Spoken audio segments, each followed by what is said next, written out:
You're listening to Ernestly Speaking, the only weekly podcast that covers friends, foes, and anything that goes. And now, for your badass host, Ernest Owens.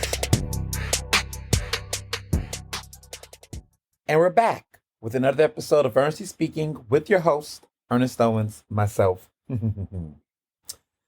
Well, this month has been quite the month.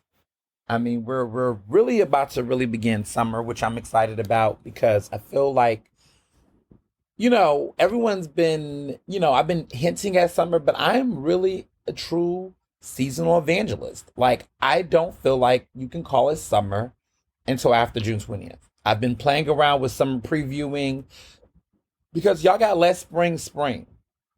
And I know it feels weird for some of you all that spring is in June, but we really got to recognize that summer is not here quite yet. We're getting close, but we're not here yet. And I need people to respect that because, seasons matter. All seasons matter, except winter. But I'm enjoying the transition from spring to summer personally. And this past week has just been a lot. It's been a lot of excitement.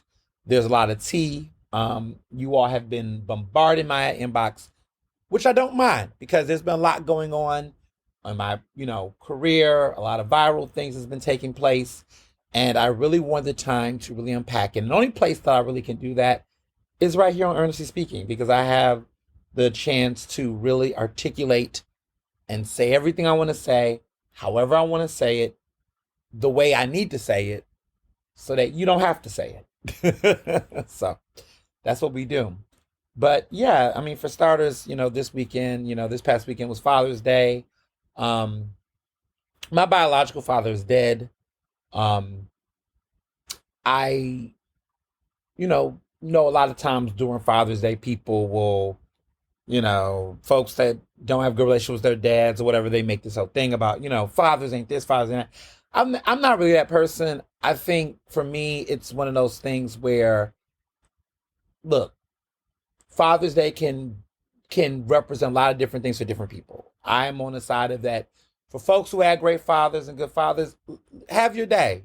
Do your thing. Do your big one. Every day, listen, every holiday out there does not have to be relevant to you, or it can, or however you interpret it. But let people have their things. Like, I feel like, I think about Veterans Day. I'm not a veteran. I didn't serve. Veterans who serve in the military and have served our country, if they get a free meal or something, I'm not salty to say, well, what about the people who serve their country in a different way? Listen, let the veterans do their thing. Let them have their day. Let them enjoy their free meal at the restaurants that still do it. I think Chili's do it. A couple of restaurants do stuff. Let them have it. I just feel like let people have their things, respectfully. I feel that way about Father's Day. For the fathers that show up and step up for their kids and other people's kids, salute to you, I always tell people, Father's Day can mean various things. Shout out to all the daddies, the sugar and non-sweetened daddies who are out here, doing their thing. But also I look at Father's Day as I'm very grateful for all of the fatherly figures in my life, the mentors and people who, show up in that way. And so I use Father's Day to thank those men who have been in my life in that kind of capacity. I think that is there. The bonus dads, the stepdads who step up, those are the people that, I think about, for Father's Day. And I don't think it has to be a very contentious situation. So that's my thoughts. I use Father's Day to think about those people who, even more so recently in my life, who's been very fatherly and fraternal and been mentor to me in that way. And, that's what Father's Day mean to me. I don't got to bash, anybody else from the past, those who's deceased. I don't got to go down that road. I think as I get older, I've gotten more in the mindset of looking at what's been present, what's been showing up, what's been abundant, what's been watering the plant, what's been watering the seed. I think about that. I feel like these type of holidays and moments, you could talk about what you don't have, or you could talk about what you do have. And so that's been my perspective on that. So, food for thought. Um, as you all know, this week has been a lot with Piers Morgan in a good way. The episode I did for Pride Week that had dropped about a week or so ago has gotten over 1 million views. A million, over 1 million and counting views. And that was within, I think, the 5th day of its release. As you can imagine, it's, points have been made. 1 million views on YouTube. The episode got on YouTube in less than a week of its release. Case in point, I think folks are looking for real conversations that, can go off the rails, but conversations that have different voices. And I will always give Piers Morgan props in regard to how he curates his shows.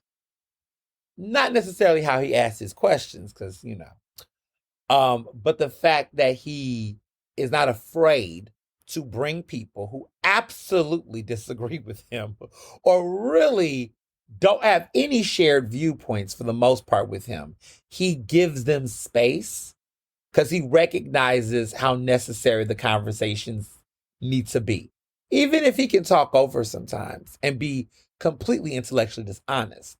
But there is value in that, because we're missing that in journalism, in media, in these larger platform spaces around dialogue. I'm just seeing a lot of problems.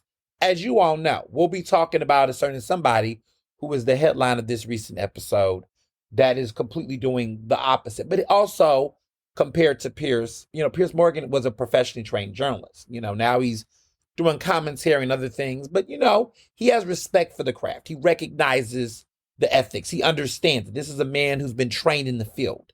And a lot of these people who are getting these platforms aren't, and we're going to drag them later on the show, but I'm just, I'm laying the foundation here. And this has been thematic throughout this season of Ernestly Speaking, just the themes of this. And so there's a lot. To unpack. But we're getting to, this season has been great. We're building up. We're getting close to, next week is the season 6 finale of Ernestly Speaking. We're going to be at season 7 in July. We take a break, some good housekeeping. Season 7, the season 6 finale of Ernestly Speaking, which will be episode 25, of the 6th season, because our seasons now run, 25 episodes. We'll have a break. That'll be that 4th of July weekend. So next week was the finale, the season 6 finale. We're going to have a bombshell season 6 finale, which is next week. Then we're going to go on a break, because we're going to have, everything going on. So we're going to have a nice little break, which will be fun. And then I'll be coming back with the jump off the following week after that. So there'll be, that July 4th of Jamarcus week, whatever, that is, always a week of no podcast, relaxing, no episode, break. We do a relaxation, a vacation, a cultural reset, and then we come back on, and then there'll be the season 7 premiere. Can y'all believe that? It's been 6 seasons. It really should be 8 seasons, but we not gonna hold you. So let me back up a little bit, because I digress. But I'm here I go. But let me back up a little bit. So the first season, which was in 2021, was a whopping 50 plus episodes. And it was 1 year. That entire year was 1 season. I didn't know that I was going to do this podcast as long and as invested as I've been. It will be, next year, when we start the top of the hour, it will be we will be about what, 5 years in of this show. 5 years. Like we done made it through the whole pandemic. I start the preview bonus episode. Well, no, it'll be 4 years. It'll be 4 years, actually. 4 years next year. Okay, 4 years. We can do it. Um, yeah, we're getting close. Next year, at the end of next year, will be the 5th anniversary of the preview episode. But it's been consistent. I've been really consistent to this. But yeah, the first year was like one whole season. And I was like, okay, that's crazy. I can't make one season of a podcast be an entire year. We have to break this up in a certain kind of way. So how I decided to break it up was basically the first 6 months will be, one season. A season will be 6 months, which some people argue is even long. But I feel like that just makes more sense for the calendar. So a season of my show is 6 months. We'll do 2 seasons. We've been doing 2 seasons a year since 2021. The first year we just did one big ass season, which was never ending for an entire year. And then I decided to break up the seasons by 6 months after we started to get a rotation, a flow. So there'll be a summer break, and then there'll be like a, winter, spring season. And then we do like summer, fall, winter half-ish for the second half. And that's how we break up our show. So when you see if it feels weird, just like, season 7, even though we're halfway, it's because the first season was one whole year. For those who are new to the podcast, and for those who've been listening to this show for God knows how many dozens and dozens we're like close to 200 episodes at this point. There'll be 200 episodes of Ernestly Speaking, very, very soon. So stay tuned. But yeah, that's the show. But anyway, podcasting has been a blast. Understanding the nuances of different types of media formats have been a journey and has been a blessing. Thinking about back to Piers Morgan, just having this uncensoredness of a show and allowing people that space to talk and to share thoughts have been great. So 1 million views on one episode, which has given me visibility, continue to build visibility for me in a way that, just continue to be unmanageable. And I love it because I'm getting visibility in spaces that I don't already have. I love going to that show because Piers Morgan's audience is not my traditional audience. So I love being seen around the world, but being seen by a different group of people that, are learning things. And it has been great for the book. My book, The Case for Cancel Culture, which got plugged in, has been climbing up the charts again on Amazon in its various categories. I've seen that boost in sales over the past week, especially because, as you all know, I did another episode with Piers Morgan that just dropped this past Friday. So it was like another month, another Piers Morgan episode.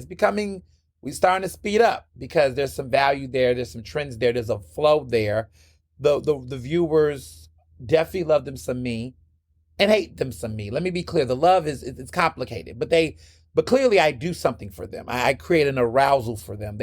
There's something about my presence and my visibility on the show that does something for them. And I'm going to say this, I think I'm the only high profile Black man. And if you remember that reference, this goes back to a year ago when I made my first appearance on Piers Morgan's show, when we were talking about Meghan Markle. And, we had our notorious episode. And then from there's been this, this connection where I come on often now. I'm a regular. Like, we just, people always ask me, like, what is Piers like? I mean, I would just say, without talking too much, he's more reasonable off camera. I think he knows his audience. He knows what he's trying to produce. But I think he's definitely more reasonable off camera. I'm not saying he's fake on TV. I'm not saying that. But I will say that he's definitely more reasonable off camera. If he wasn't, I wouldn't be on the show. I'll say that much. But shout out to their producers from the UK and those who are doing production in the US to make the show and make my appearance work and my presence work.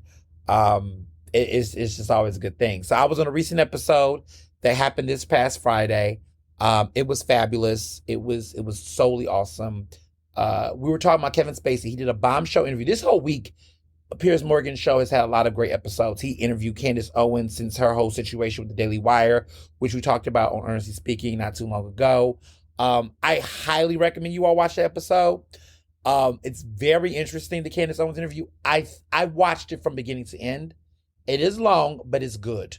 I mean, if you're going to watch 3 hours of a certain wacko Shannon Sharpe, yeah, I'm going in. You can watch 90 minutes of this interview with Candace Owens. It's very meaty. Candace Owens is just a very complicated person. Like, my unofficial cousin. I mean, it's a lot going on with Candace. But there are some points made. I won't discuss what points because you know how it gets dicey. But Candace says some very interesting things. Candace is that person where you watch her say certain things. You're like, okay, I hear you. Okay, I'm listening to that. I hear what you're saying right there. And then she says something completely left, and you're just like, see, this is why I don't fuck with you. See, I knew there was a reason why I can't fuck with you. That's who she is. It's just so weird. But yeah, I encourage you to watch it if you are just trying to, if you're at home, just, doing emails or just, doing some tidy up in the house or something. It's good to just have on the background. You don't have to like visibly watch it, but if you have it on in the background as you're cooking or doing something, it is interesting to listen to, for sure. It was a very interesting interview. And she was definitely giving Piers a run for his money. She was definitely clocking him a couple of times. And I was like, you're not lying there, Candace, as far as how she confronts him on some of his double standards and hypocrisies. Found it quite entertaining throughout the interview. There were some interesting moments. But he did a bombshell interview with, RFK, Robert F. Kennedy Jr., who's running for president, this hot-ass mess.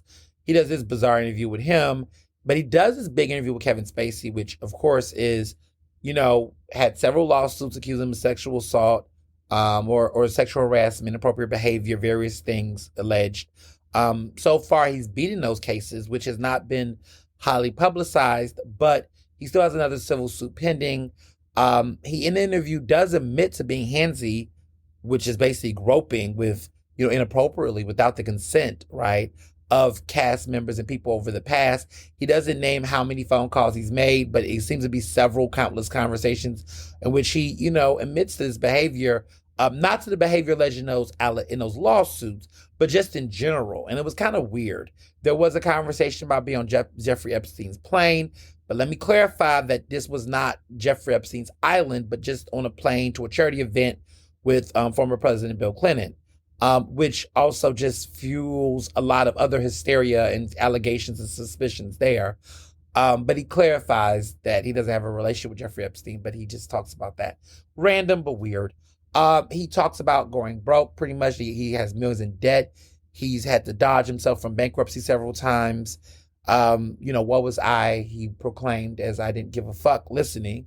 But he just, continued to talk about how cancel culture has led to several things in his career, how he wants to have a career acting again, yada, yada, yada. So Piers Morgan had me on the episode came out on Friday, and he wanted to get my thoughts along with other panelists about, the situation with, Piers, with Kevin Spacey. And, I get my thoughts that I just, because I do talk about Kevin Spacey in my book, The Case for Cancel Culture. And I do, of course, do a plug because, if I'm going to be seen by a million people and thousands upon hundreds of thousands of people are going to watch me, you best believe we're going to plug this book. So I do reference Kevin Spacey in my book, for those of you who have read it and have enjoyed it. And I do show the book cover and I do make a reference. And the book has been doing really well on Amazon. People have been buying copies. It's climbed the charts since this weekend. And, in my book, I argue, Piers makes this reference about Will Smith, talking about, Will Smith admitted to slap. I was like, well, we're not going to conflate, a slap to sexual misconduct, right? Like, this man has admitted to groping people. He's been accused on various occasions via lawsuits and other things of doing inappropriate behavior. Like, we ain't going to do that, right? We're not going to do that, Piers. So, it was an interesting joust But, Pierce believes that, Kevin Spacey is going to get a second chance. I don't necessarily think his career is going to I don't think he's going to be able to have that comeback. But, Pierce thinks he knows something, so we're going to see. But I highly disagree. I don't see it for him, in my opinion. But, you know, uh, we'll see. So I went to a lot of restaurants this week. But before I get to those restaurants, I want to do a plug, and I'm not even gonna call it a shameless plug because I'm proud of it, and there's no shame clearly. Um, the Philadelphia Association of Black Journalists is celebrating its 50th anniversary, as we continue to be the first Black Journalism Association in America. Okay, no one else was above us. We are the first. And so on November 9th, Saturday, November 9th, we will be having our 50th anniversary gala at the Penn Museum, which, as you all know, is the same venue and place that I got married, which will be in October, 3 years. So why not go where you're going to be home? It's going to be a lovely event. There's going to be an open bar. There's going to be lots of incredible, lavish dining. There's going to be floors and celebration and dancing. There's going to be honorees. There's going to be a lot of surprises that people don't know that's coming in store. It's going to be fabulous. And so I just highly encourage you all to go ahead and save the date. Get your ticket. Get ready to save your ticket. Save the date when tickets go on sale, because this is going to be epic. A lot of you hit me up on a regular basis and want to find opportunities to meet me in person. Apparently people say I'm hard to get to. I'm like, am I hard to get to nowadays? But I realize that I go to a lot of private parties and events. I'm realizing like, oh, I actually don't go to many public events, because I think, where was I? Somewhere recently. I was at an event this weekend. I'm going to tell you about that event.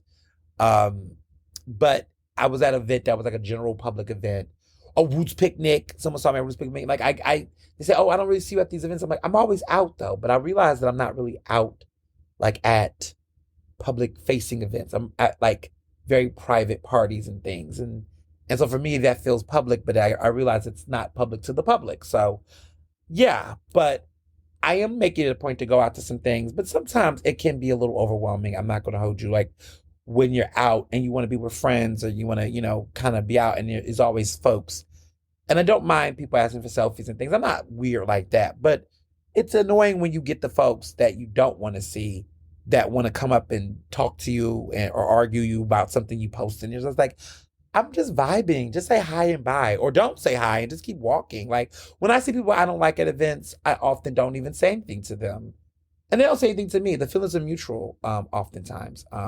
It's like, that's how I move. But there are people who, I guess, again, folks that feel like they're in proximity of someone that's high profile, or as Piers Morgan said, a high profile Black man like myself, that they want to take it upon themselves to really express their thoughts. And sometimes those thoughts and opinions are not warranted. Go somewhere and put it in Reddit or put it in the comments section.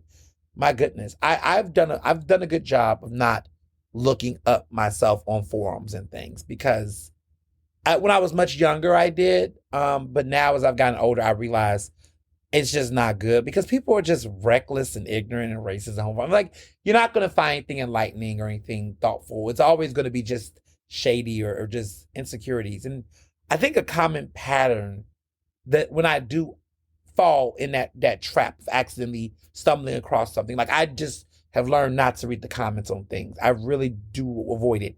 And I've avoided the ability for people to just get on my platforms and message me too. So people always say on your Twitter, why can't I comment on your tweets? Because oftentimes when tweets are left to the public, discourse is disgusting. Because people do a freeze fall. There are people that do say productive, positive, kind comments. And then there's people who argue and then get negative and nasty with people who are defending or saying positive things in comments. And so I've just realized that I can actually curate what I want to say. People say, well, is that suppressing people's feet? No, it's not. It's not.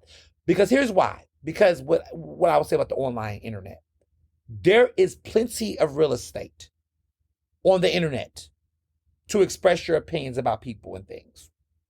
Several of platforms. You can You could create your own Tumblr and say something. You could write a op-ed on your own blog site, and maybe it won't get read by a lot of people. You can, share shit on your own thread. You can comment on someone else's feed who might have an open feed. You can comment in the comment section of whatever platforms may allow you to. There is plenty of room to talk shit. But I'm not going to let you talk shit on my page. I don't have to allow and accept negativity in that regard. And when I mean negativity, like just people being mean, right? I don't have to accept cruelty. I don't have to accept that. I don't have to accept it on my personal platforms.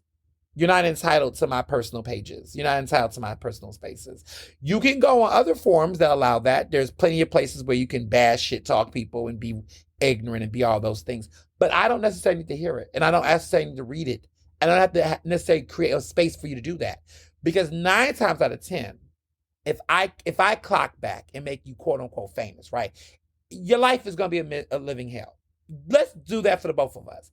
Because in the past, I've had situations where there's been people who said some nasty race, and some of y'all remember this. There was a man in 2020, I believe, or 2021, that said some very racist things to me.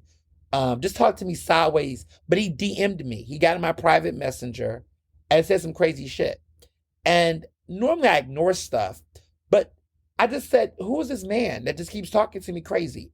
I click on his page. I find out that he has, he's a Democrat and he supports justice and all this shit. And yet he's saying some crazy stuff because he's upset about a piece I wrote about restaurants or something. And I was just like, but you got all this animosity. Where's this coming from? And so I was like, well, this guy clearly wants he really wants to get my contact. So I shared his page and I said, this is what this man has been saying to me. And you all, right, fans, the internet, you did your thing. And this man got fired from several contracts. He lost his job. He paid some heavy price for coming at me the way he did. I didn't feel guilty about it because my mindset is you couldn't reach me on my page. So you got in my DMs and you really wanted to make it be known. And so if you're going to talk like this to me, I can do whatever the fuck I want because these messages are me and I can do whatever I want with the communication. So I did.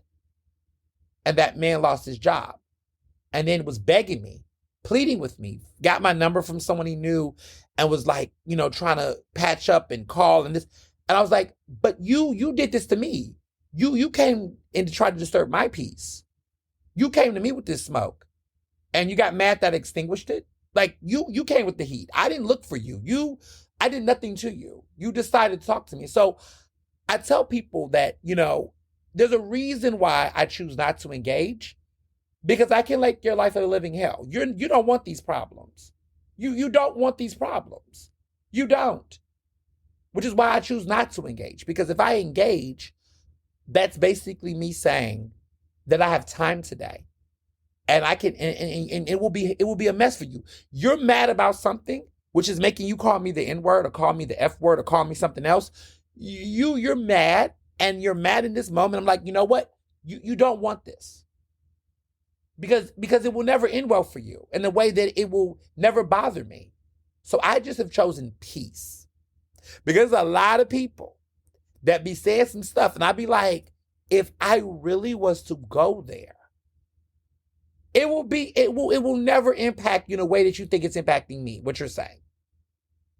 I'm just, the receipts speak for itself. There's been several people in the past that I just was like, you know what, they're talking crazy. Let me call them out. And it never ended well for them. The only people I clap back at this point are celebrities, famous people, high profile people, public figures, my equals, not people, regular folks. I'm just not in that business anymore. I have just blocked and deleted. That's all I do. If it becomes stalkery, then yeah, that's a different conversation. I've had 2 people in my career thus far that I had to send cease and desist letters to. I had to send cease and desist letters to them. Like it was a thing. Two people, and this was many years ago. And it was like crazy. Fortunately, those people have kind of fucked off and has kind of fallen the fuck back. Um, but it was a problem.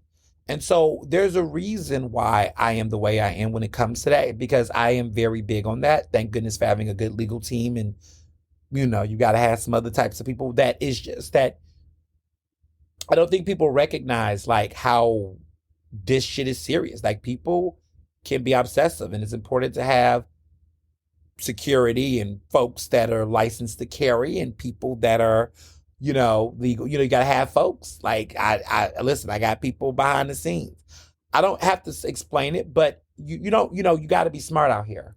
And so I've been that way.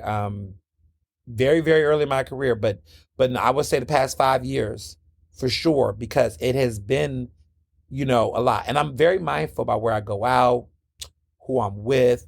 You're never going to catch me anywhere by myself at anything. Barely, barely. I can't think of a time I'm ever by myself publicly anywhere. I might cross the street and go somewhere. I might go shopping real quick or something, but I've just have been very smart about that because listen, people be out here obsessing, and people be out here just I've realized that I could be called a snob, uptight. I'd rather be a snob and uptight than y'all be out here. Folks be out here acting like people will just lie. People will just hype stuff up. It'd be all kind of things people say. And I just be like, Ernest went to this event and, he just seemed uptight. He didn't come up to nobody and say hi to them. Where was this at? Where was you at where we could be in the same room? You just made that up. Or you don't even know. Maybe there's a reason why I didn't come say hi to you, because you was probably with some people I don't fuck with. Okay. Are you entitled to my hi? You can say hi back if we're in the same room. I mean, communication works both ways, people. I mean, it is what it is. Like, it'd be weird shit, but y'all be minding that, because I just feel like people just think they're entitled to your space. And as I've gotten older, I've just recognized people are not entitled to that. I have one friend of mine who, I ain't gonna name his name, but he know who I'm talking about, where he's very popular and he don't like people. He really don't. He likes people, but he doesn't like a lot of people in his respective industry. But he just can't help himself that when he goes out, he has to be friendly and cordial with them. And when we all go out, me and a group of our friends that go out, to be like, you ever like that person? But he just feels like he has to say hi. He can't help himself. And his person that he's dating, we always kiki at it, because we're just like, who's gonna grab them in this awkward situation? Who's gonna be the friend to just intercept, because we don't want them to be awkward, I just think it's funny. But that's real stuff though. That's real stuff. And I find it, I find it hilarious. But yeah, just be, just take some time to be strategic, and think it through, so I like being where I'm at. I like having my precautions and being smart, and all that jazz. But I digress. PBJ Gala is on Saturday, November 9th, in the evening at the Penn Museum. So come through. And I'll be there. But yeah. So went out to a lot of restaurants this week. I did a lot of dining this week. A lot. So I'm just gonna run through everything before I get to my little other remarks. Went to Uptown Beer Garden. They have a tiki bar called Katika or something like that. And they've done this every summer for the past couple years. But this bar is fly. It's cute. They have really good, tiki drinks, summery, beachy drinks. It's giving luau, Honolulu, Hawaii, luau vibes. So that you don't have to keep going over there and ruining Honolulu. You could just come here and leave those indigenous tribes and areas alone with your tourist attractions. Just come here to Katika, right? Stop going to Hawaii, bothering those people's land, creating fires and fucking up shit over there. Respect the territory of Hawaii. I know it's one of the 50 states of the U.S., but it's just too much over there. You guys are coming over there, really ruining that area. Leave that island alone. Leave that those people alone. Come over here to Katika and get your whole Hawaiian thing, your tourist trap on over here. Okay, right here in Philly, in Center City, in the heart of Center City, connected to Uptown Beer Garden. Enjoy this summer run and enjoy these great cocktails. I also went to Veg, which I have not been to in God knows. It has had to been about 10 years because when Mr. Johnson and I were first dating back in 2014, he was a vegan. Or no, he's a vegetarian. He was a vegetarian. But I remember going to different restaurants at that time. And so I remember going to Veg and it was good, but I never had a reason to go back. I think part of it was because I'm not really, I like meat. I can't do meatless eating all the time. But one exception though, I have a thing for Hip City Veg.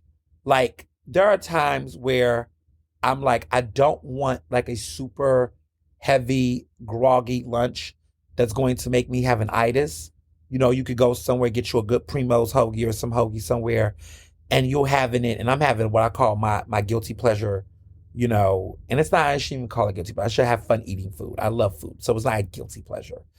But, I went, one of my, just like, if I on a fly, like I just want a real good old lunch, I'm going to get like a turkey Diablo, Primo size, from Primo's. I'll order it. Salt and vinegar chips and a Arnold Palmer, which is that iced tea, lemonade mix situation. That is a lunch of champions for me. That is the type of lunch where that's a junky lunch, but it is so good. I want it. Okay. I want it. I want the salt and vinegar chips. I want that Diablo, that turkey Diablo from Primo's with the seeded Cooper bun, with the Cooper sharp cheese. I want the peppers. I want the pickles. I want the saltiness, the meatiness. Okay. I want those salt and vinegar chips. I want that nice kettle crunch. And I want that Arnold Palmer. Let me tell you something. The way that I have all of my sweet tartness, all of the flavors that I want, that's a lunch for me. Now I don't eat like that all the time nowadays, but every like once a month, I'm gonna have a lunch like that.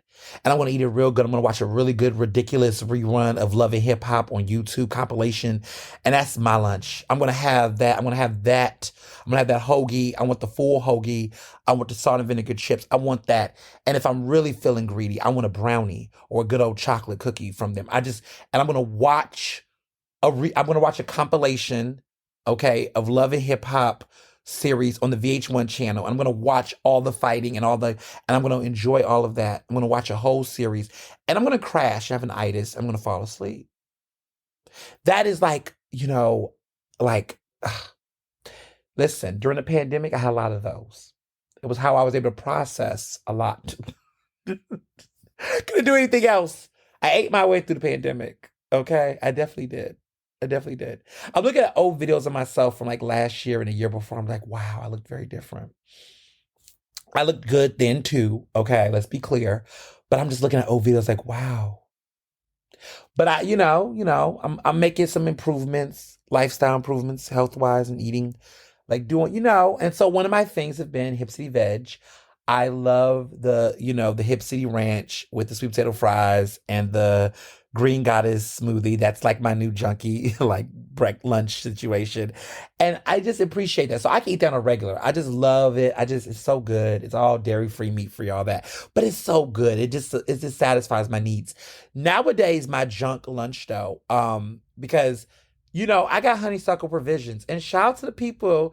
Look, some of y'all out here going to Honeysuckle Provisions. Like a lot of my listeners, like they're legendary. But like all my West Philly folks, they be hitting up now. Like I love to see Black people going there because a lot of listen, everybody goes to Honeysuckles, but a lot of folks I know will go in there. I'm like, I see y'all. Shout out to y'all going there. And so now my thing there is every Friday, for the most part, unless I'm out traveling, I get the fried fish hoagie every Friday, and that's my junk delight. And let me tell you, that fried fish hoagie, if I really, does not require me to have any chips with it. It is so good and so scrumptious that literally I don't need to eat anything else. I just want to be real with y'all. It changed my life. That fried fish hoagie there every Friday has changed my life. It's become a ritual. But Hip City Ranch is my thing for vegan food. That's my consistent vegan, um, you know, my consistent thing. Um, you know, that's been um, my consistent thing. Um, period. So went to Veg. It was fabulous. Shout out to Veg for having a tasting menu because the tasting menu definitely made things work. I encourage people to go. It was $65 per person for the tasting, a full multiple courses, and you do end up full. I will say that. Like I did. I was full throughout the meal. Like I didn't. I did. It wasn't. People are like, well, vegan food. Let me say something. Vegans will get you with the carbs, baby. Don't sleep on the carbs. Vegans will get you with a good vegan. Like the vegan experience I had there included noodles, it included pasta, included, all types of things. It was various options you can choose from, but it was a very great dinner. It was a wonderful dinner. So I highly recommend that. I went to Delaware with Mr. Johnson. We had a cute little overnight stay in Delaware. It was cute in Wilmington. We went to Bardia Food and Drink, which, if you all remember, we went to Delaware a couple of months back. We had dinner with a whole Delaware situation at Hotel DuPont. And we, had a really great fun dinner there at La Caviar there. And then we did a back-to-back Delaware thing back in, I want to say, December. This was fun. We went to Bardia Steak, which is connected to Bardia Food and Drink. They're like right next to each other back to back.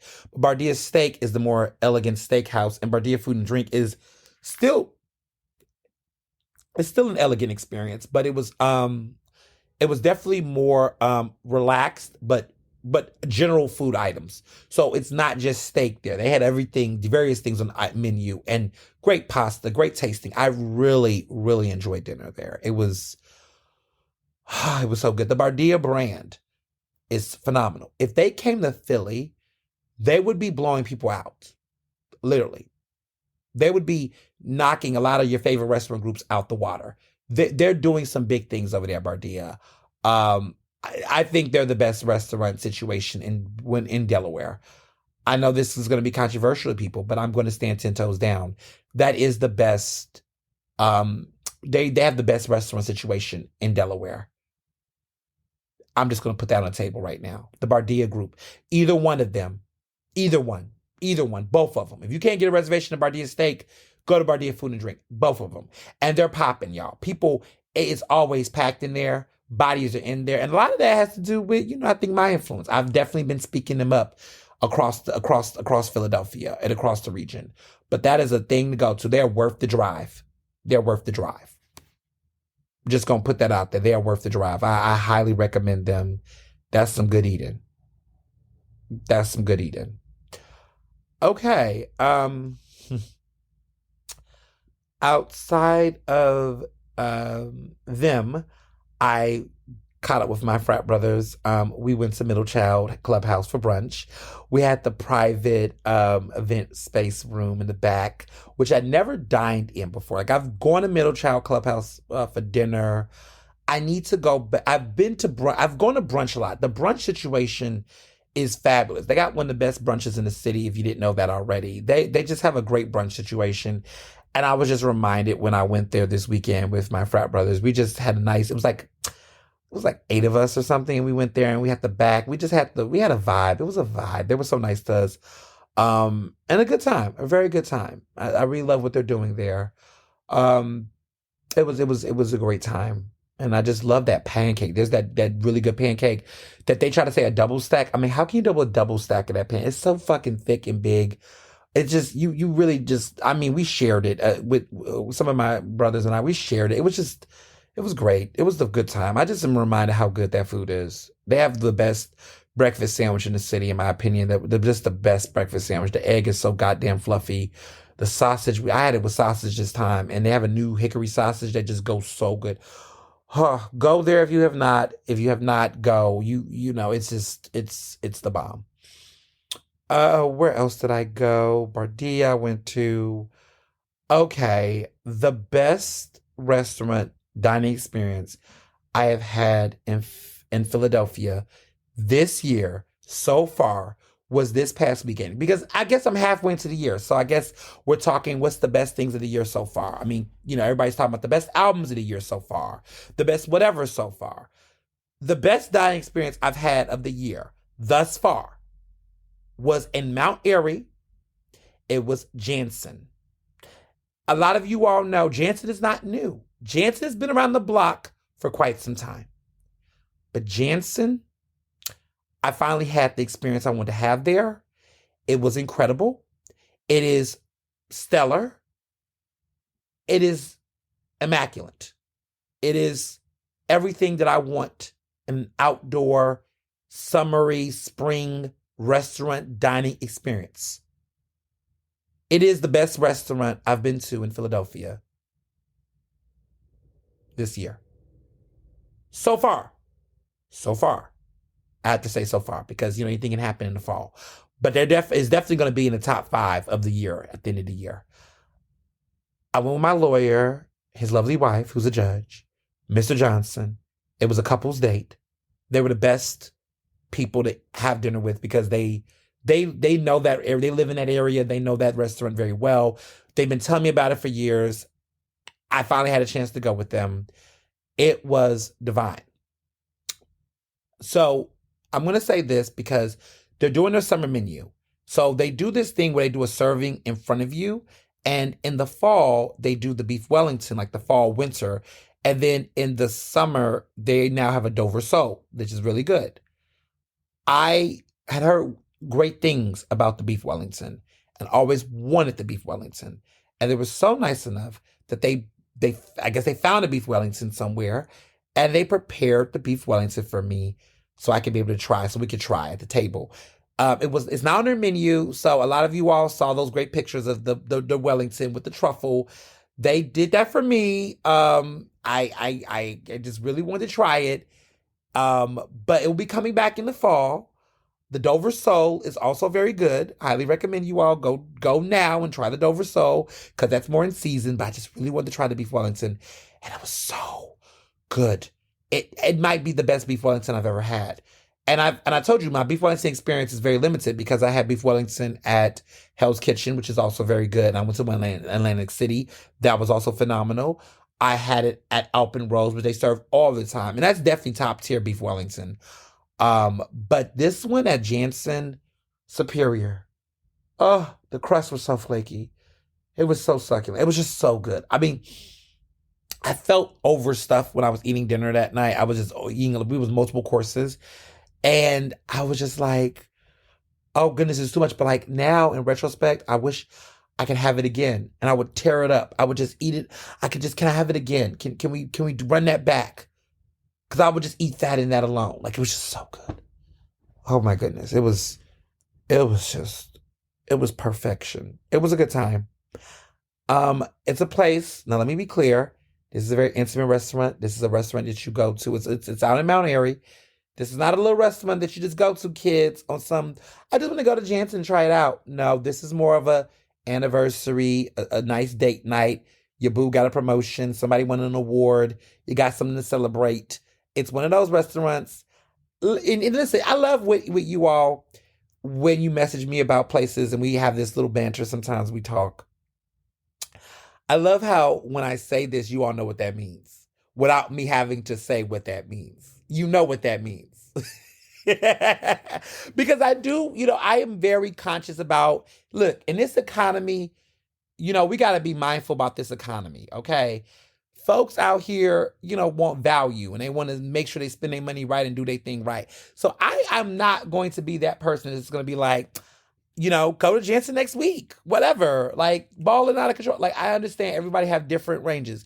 So I say to people that if you're somebody who likes to plan and budget and things, because that makes sense in this economy, this is a situation. It is giving anniversary. It's giving Valentine's Day if you can get into Valentine's Day. It's giving, something, so, you want to go there for a reason. Don't just go. Don't walk in. You need to make a reservation. But I'm telling you, go on the West, you look at them and you be like, okay, I see what Ernest was talking about. This is something of celebrate. You want to go here and feel some and celebrate something. And so fortunately for myself, we went and we were celebrating some things because, a lot of things were being celebrated at that table. A little bit we're going to talk about more in the show, but it was on Thursday. We went to dinner last Thursday. I had just finished my first season as the host of Philadelphia City Council Live. You know, the budget had just been completed. Mr. Johnson had finished his first, cycle at City Council, working on the City Council budget as the spokesperson for Majority Leader Kathleen Gilmore Richardson, who, that budget period, Thursday was the last day, the last City Council session. And so we come back on Thursday, September 5th. So it was a lot of things going on for everybody. And the fiscal year, the City Council session is done. They're going to be on summer break for the rest of the year. I mean, for the rest of the summer until September 5th. But they'll still be working, but they'll be it won't be sessions and things of that nature. So, it's going to be a very cool, breezy, productive summer. They're not going to just go away. That's what they say.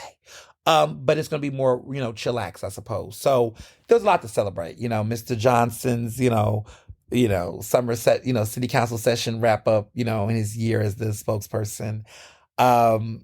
Me wrapping up City Council Live first season.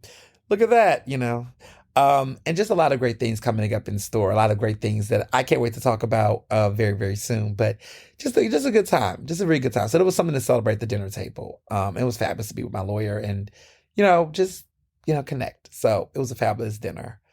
But I highly recommend it. I highly recommend it. And then also too, last week you all kept asking me, which I appreciate, about that restaurant that I was confused about that was owned by Cook and Solo. And remember I was telling you I've been to every Cook and Solo restaurant, and they even have one in Brooklyn that I couldn't figure out what it was named. That was seafood focused. The restaurant is named Jaffa. That's the restaurant, Jaffa. It's in Brooklyn. And what's interesting about that space is that all of the Cook and Solo restaurants are like all over there. Like they have a Laser Wolf, they have Kafar on one floor, and have Jaffa up top, rooftop. So if you know where the restaurants are, if you ever like, okay, where's Kafar in Brooklyn? Jaffa's in that same building alongside with Laser Wolf. They're all in the same building that's connected to this like really, really nice hotel. And I remember going with Abel, and we had a really good time. Abel and I had a really fabulous time there, and had lots of drinks and bites, and it was just so fun. So it was called Jaffa. That was the restaurant, for those who were looking to figure out where it was at. And it's its only Cook and Solo restaurant that is not already in Philly. Like every other restaurant that Michael Solomonov and Steve Cook has put out in the universe, with the exception of Jaffa, is in Philadelphia. But now they've expanded to Brooklyn, and they're going to expand to, I believe, Chicago, or maybe I heard that. Maybe, is that public news? Has that been said publicly yet? I don't know. You didn't hear it from me. But there's going to be some expansion elsewhere. Oops. I'm not even going to edit it because this show is unedited. We don't edit this show. So maybe I leaked something. Maybe I didn't. I don't know. Maybe it's Maybelline. Maybe it was an accident. I don't know. But there's going to be some expansion. Ooh, child. But yeah. So, okay. Y'all know I got to keep it real. And sometimes it's hard to keep it. Well, it's not hard to keep it real, but sometimes I pick and choose. But I have to talk about something I went to this weekend. And I have to share my real unfiltered thoughts. And I'm not going to name the venue. I'm not going to name the person who put on the event. If you know, you know. You probably did, because a lot of you all was looking at my cute bag, and I had a really cute bag. Shout out to Telfar. And I have those matching ice cold nails. It's giving icy. And so I really love it. It's what I call my cruel summer look. These icy cold, like light blue, baby blue nails, with the ice cold bag. And I'm calling it a cruel summer. An ice cold summer, but a cruel summer. The nails matches this iridescent, icy light blue, bag from Telfar. It's the new summer bag. Everyone's been dying over a brand new color. And everywhere I've gone, eyes have been radiating to it because they think it's like a little baby blue bag. I'm like, this is not the baby blue. This is an iridescent bag. It's so fabulous. And I got matching nails to go with it because I just really want to be in this wavy, cool blue summer. I feel like that's going to be the color of the summer. And I just feel like, let me bring this bag out and let me set this right as we get ready for summer. So it is, I told y'all earlier that I thought I was going to have a summer bag. I just Telfar, we're just vibing. So this bag that you all saw has been like making the waves, no pun intended. So I went to a wine tasting, rosé themed event this weekend. The Lit Brothers were invited. Josh couldn't come because he had a birthday party he had scheduled. So we brought our good old friend Tori, which is George's, Dr. George's Gio's sister. She's adorable. We love her to death. She's so sweet. So Tori came with us. Of course, Jamarcus, myself, Dr. Gio, the four of us. We had a cute little event. 3/4 of the Lit Brothers was present. So we went to this event. I want to put a disclaimer that we were comped. We were invited to go. So we were comped. But just because something is comped, when I know that people spent money and consumed it and paid money to go, does it mean that I'm going to say this was a great event? Because I'm thinking about consumers, people like you. And I always want to be clear, like sometimes I go to events and I get invited because of who I am. The Lit Brothers get invited because of who we are. And I think people just automatically assume because they invited us that we're going to go, we're going to, say it's the best thing ever.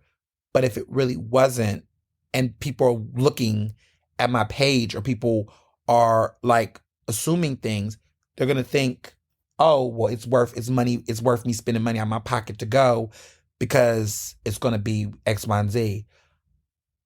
I'm very big on that. Not prescribing or recommending things that I wouldn't eat or spend money on. There are places I've been to where a situation was invited or comp for Lit Brothers or whatever the case could be. And in those situations, there's no pay for play. Let's be very clear. There's no pay for play. We don't do that over here. I don't do that.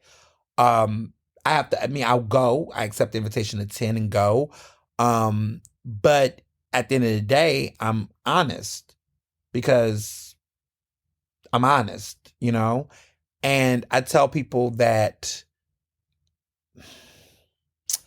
I'm not mincing my words. I'm just being intentional with them because I want to make sure that I am articulating exactly how I feel the right way, because two things can be true at the same time. And I want to be clear about that and what I'm about to say in this review.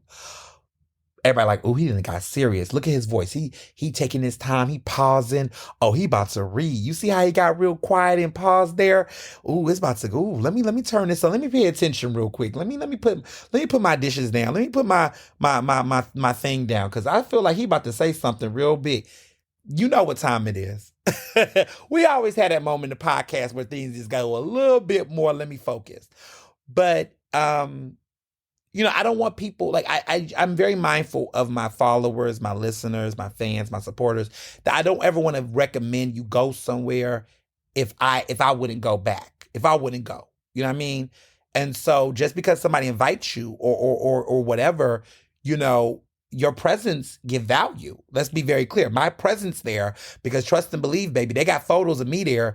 They're going to market it and they're going to use it. And I mean, it is what it is. I'm not going to say take my photos down because that was the exchange, right? Your visibility and likeliness somewhere, you at the moment, it helps boost morale and visibility.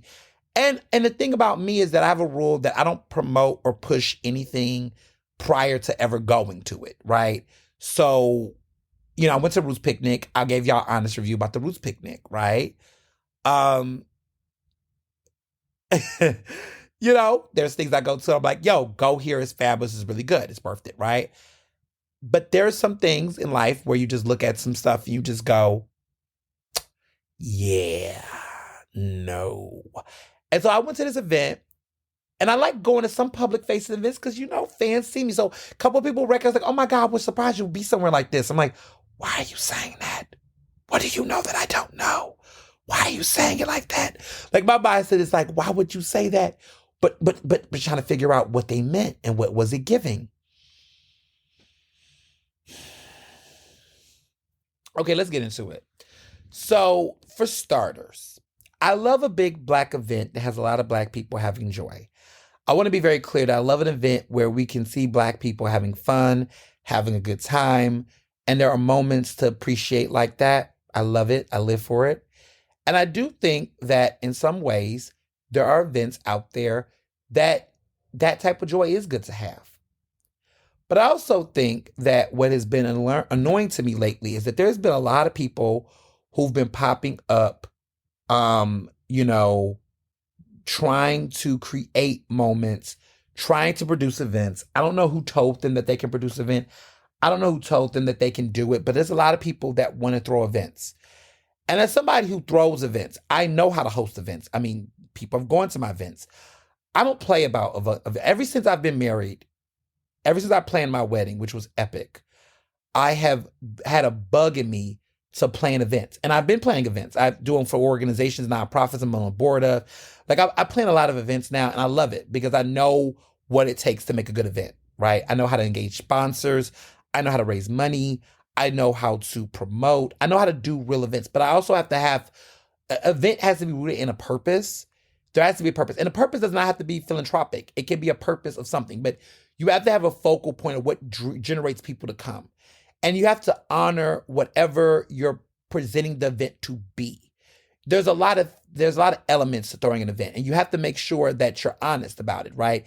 And you can't half-ass anything. If you cannot do the event in a way in which you want to do it and produce it in a productive, honest, and sincere way with a level of integrity and responsibility, then don't do the event. Like there's times where I have been asked to be a part of an event, to co-host the event, to be on the host committee of an event.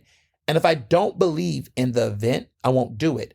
The beautiful thing is, and I'm going to tell something, but I'm not going to tell it yet because I really got to be quiet. Because there's a good friend of mine who, this is separate, sidebar. I am joining the host committee of something very epic that I went to last year. The announcement has not come out yet, so I'm not going to announce it, but I know he's listening to the show, and I just want to say thank you. But if I join a host committee for something, I typically like to go to the event first. And if I think the event is really good or great, and I really think it's fabulous, I really love what the event meant and what it's about, and I'm asked to be a part of a host committee or be a part of it in some kind of cool way, I will join. I will be a part of it because I believe in it and I believe what they're doing. But there are some times when you are invited to an event and you can see an event and you can look at it and say, wow, gorgeous gowns, beautiful gowns. Where you could go to an event and it aesthetically looks beautiful, but the logistics and the actual promise of the event does not match it. And so I'm starting to see this trend, and it's not even about race. It's not even a black, this wasn't a black event, but I've seen white people are doing it. I see everyone doing this now in Philly. Like a lot of people are just so pressed to throw events and don't know how to throw events. They just really want to be trendy. And so how I know an event is shitty or going to be a hot mess or going to be a bunch of smoke is when they spend so much energy trying to capture production. I hate that. It's my biggest pet peeve when there's so many fucking videographers, so many fucking photographers, so many people up close filming people eating. Leave people the fuck alone. I'm sorry. It's just a pet peeve of mine. When I had my wedding, and I'm not throwing shade at people who do this because I know this is about to go somewhere, and I want to make sure before I let out the clip, the chopper, I'm not shooting anybody. I know, but when I got married, one of the big things that Mr. Johnson and I agreed on as a couple, we both was like, we don't want videographers at our wedding. We had photographers that did take some shots, but they were very non-invasive.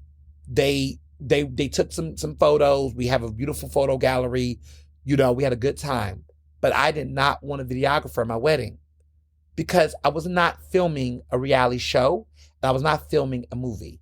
I feel like when you put a camera, it's something about a video camera, like an actual filmography, like whenever you do it, that there's something about whenever I see videographers at any events, like that's just super, and I hate, you know what? Oh, I gotta go there. As a person in journalism and media, to the young videographers out here that just got a fucking camera, you got this nice ass camera. And as somebody who knows how to film, right? I'm classically trained. I think you all do too fucking much at these events with these goddamn cameras. Somebody's got to say it. I love my videographers. I love my photographers. But sometimes it can be fucking excessive to really enjoy an event. Because it's something about when a camera comes on at an event that there becomes an ood of fakeness that happens, where everybody gets a little uptight. People get a little bit too extra. Stuff just gets a little bit too corny and cheesy. And nowadays, I'm seeing people make these videos and they're making them and they're making reels and they're putting them on Instagram. And I'm looking at it and I'm just like, it's so much extra with these videos that it's just like, I just feel like it's never as good. And a real person with those events know. I'm the type of person where I want you to go out, have a good time at my event, and I want you to walk away with memories. I want you to be able to tell stories. I want you to be able to, just be able to go back and tell people so that we don't know everything that happens, okay? Sure, I don't mind a light little reel. I don't mind a couple little reels of a little bit of highlights. But it's just so annoying. We have these dudes, and they always be in the black shirts, and they always tall, or sometimes they're short. But they walk around with these cameras, and they're just so up on people, and they're so zooming in. It's like, get the fuck out the way. I'm in the line trying to get a drink. Why are you with this goddamn like? Can you? Like I don't know.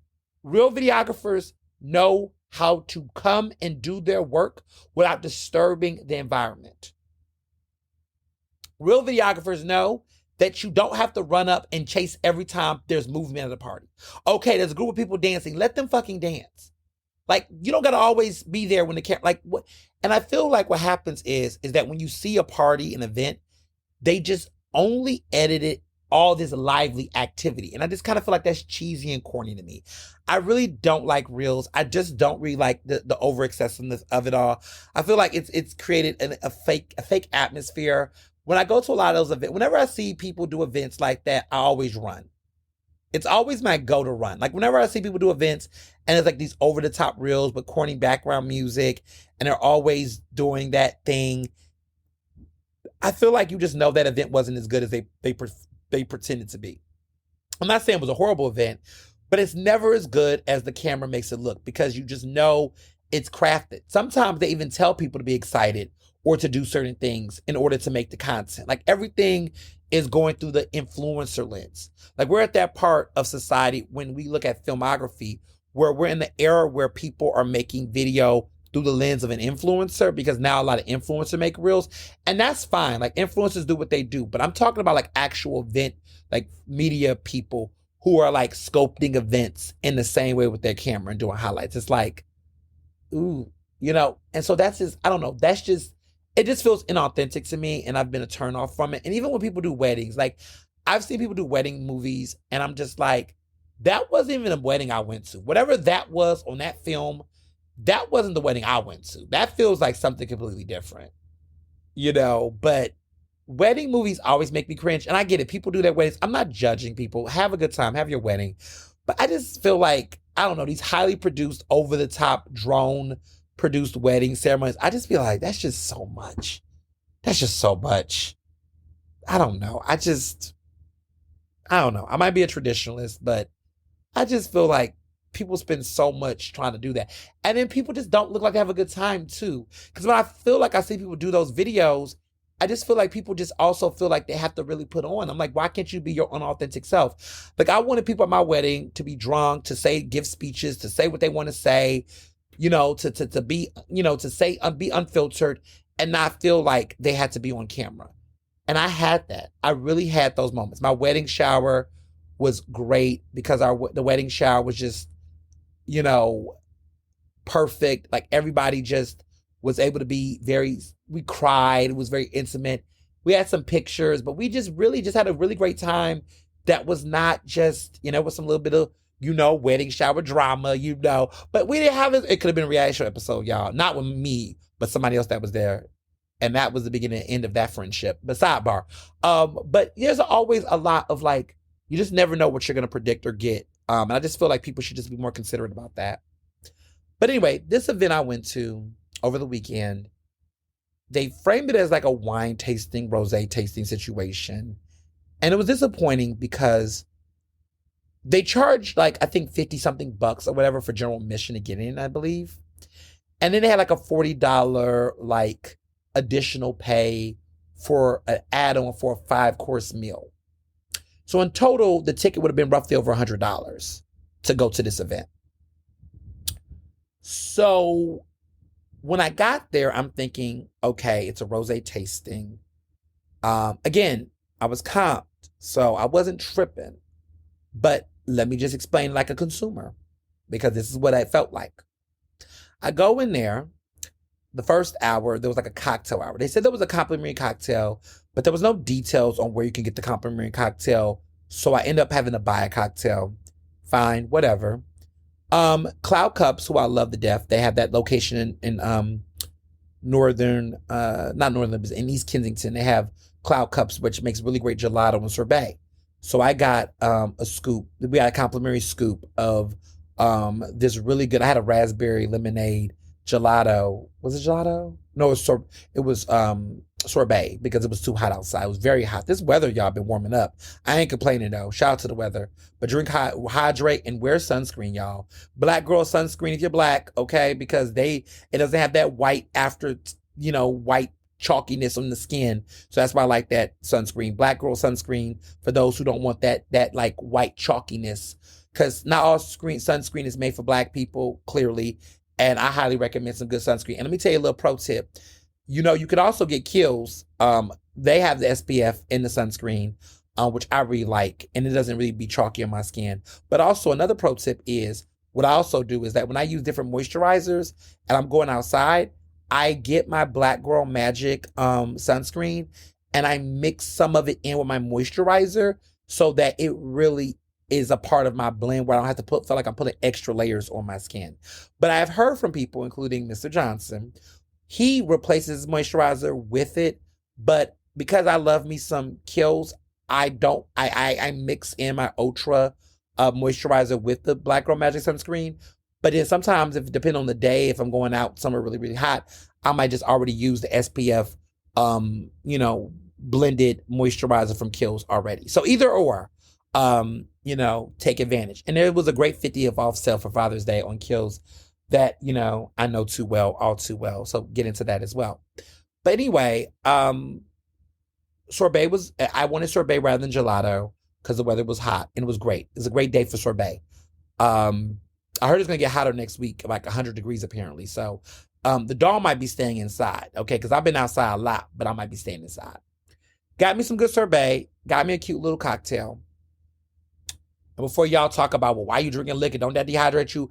Shut up and mind your business. It was a very refreshing cocktail. It was very low on the ABV, alcohol beverage volume or whatever. So then I'm walking around. They have food trucks. Lots of vendors in the facility. The venue was gorgeous. It was very pretty. It was a lovely garden, indoor, outdoor space. Very good use of space. Very pretty. Lots of flowers. Music is playing. Live music. There were some performers. It was cute. Vibe was cute. The vibe was great. So I'm wondering to myself, where's the wine tasting? Where's the rosé tasting? So they only had one vendor that served samplings, which was fine. Well, of the rosé. The venue, the company was called Strange Fruit, I think it was called. Maybe I'm wrong. Strange Fruit, I think the company was called. But they had a rosé brew situation, but I was hearing that it was like a sparkling wine, but I was hearing it wasn't champagne. I don't know what it was giving.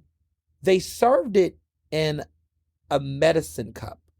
And not even a big medicine cup. Like, y'all know the medicine cups, the plastic medicine cups, not the plastic ones, the paper ones that, y'all can take and you can gargle with. Not that size, baby. I'm talking the Robitussin medicine cup size samples. And if you wanted to buy a drink, you had to buy a drink for $12 and then get refills of that rosé for $7. And then you could buy a bottle for $35. Now, Mr. Johnson was like, $35 for a bottle for that? I was like, oop. That was the only vendor that had rosé or any wine. There was nothing else. They was the only ones that were serving samples. So you could go up unlimitedly and get samples, but they were like medicine cup samples. So my friends, of course, because we were already there, We buy a glass, they want to do refills, whatever. We buy a cocktail, whatever. Food, these 5 courses, right? This chef tasting. They had a caterer. The caterer was good. But the way they did it is like, okay, you wasn't seated. It wasn't a meal. What it was like you had a bracelet, and the chef brought out these small plates. And so they would do one round of like the one small plate. And so then you would pick it up like they had on a table under a heat lamp, and you would get whatever you're getting, and it will mark you off. And then like every 20 or so minutes, the caterer will bring out another thing. So basically we had this in rounds. Like every 20 minutes, we would circle around the garden and everything, and then come get a sample. And then we have to 20 minutes, 30 minutes later, come back and get another sample. And we did this like for all 5. So that was the food was good. It was good, but it was just like, what is this? Like what is going on here? So then they had all these vendors. Everything was selling to you. I mean, they wanted you to spend money, and buy drinks and buy things. And my mindset was, if I was somebody with this $100 VIP pass, this access to get this buff, what did I actually spend money on? Like, I'm confused. Where did my money actually go to? Like, I didn't even get like a full drink. Like, I had to buy pretty much everything. Like, there was no actual samples. Like, and I say this because as a person who knows how this should be, like Philadelphia Magazine, when they do their best of Philly, right? Let me tell you something. Best of Philly, best Whiskey Fest. When you buy a Whiskey Fest ticket and you go to any of the Philly Mag events and do a wine tasting or whatever, there is plenty of hors d'oeuvres and food. You don't buy anything but the liquor at that event. They have plenty of good sample drinks, cocktails, tastings of whiskeys. There's especially cocktails all around the joint. There's lots of food. There's all kind of things. And you're not really coming out of pocket for nothing. The only thing you get is you can buy the liquor. You can buy the liquor from the brand that you like, and you can buy and stuff. But like, it's an actual full-fledged event. And tickets at that event at Whiskey Fest is about $75, $80 or whatever. And that's not even in VIP.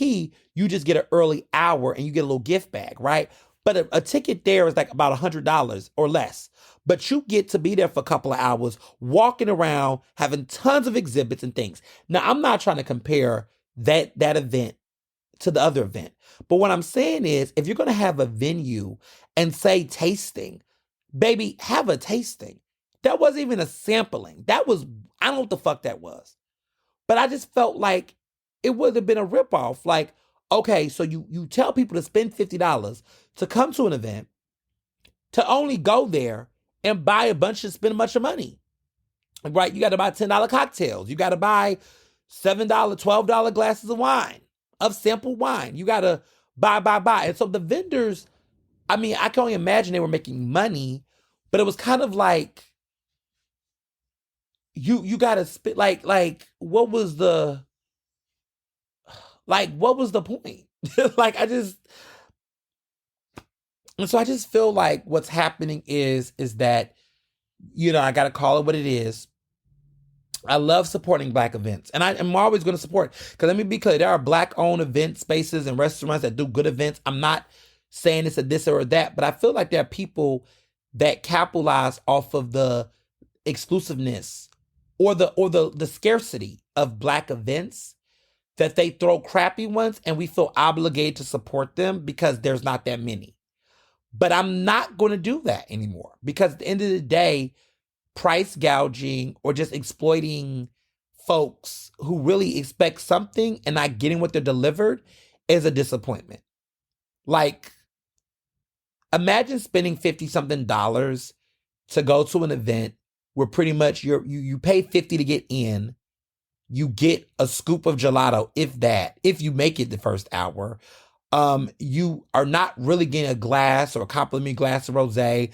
You don't get to try anything. You sampling things, through medicine cups, and you're expected to pay even additional money to have more of an experience. Like, I just don't understand what the benefit was. I mean, You gotta buy food at the food truck. Like you gotta add on. Like I feel like I don't know. I just feel like when you have an event, curate it in a way, get a price, but lock in a price, but stop trying to shake people down. Or make an investment, or maybe not be trying to get so much of a profit that you can't throw a functional event. So, cute pictures, lovely environment, beautiful, gorgeous gowns, but not an event I recommend people to spend money for and go to. And that's that. So, moving along into the hot topics. I know that was a lot, but it was a lot. This week it was a lot. And so I had to just give y'all a lot. Hunter Biden, y'all. President Biden's son was found guilty on all counts in his gun case. A federal jury earlier this week had found Hunter Biden guilty on this past Tuesday on all three federal felony gun charges he faced. Basically concluding that he violated laws meant to prevent drug addicts from owning firearms. He has a drug addiction problem. He suffers from addiction. And so the fact that he had gun possession charges based on it as a problem.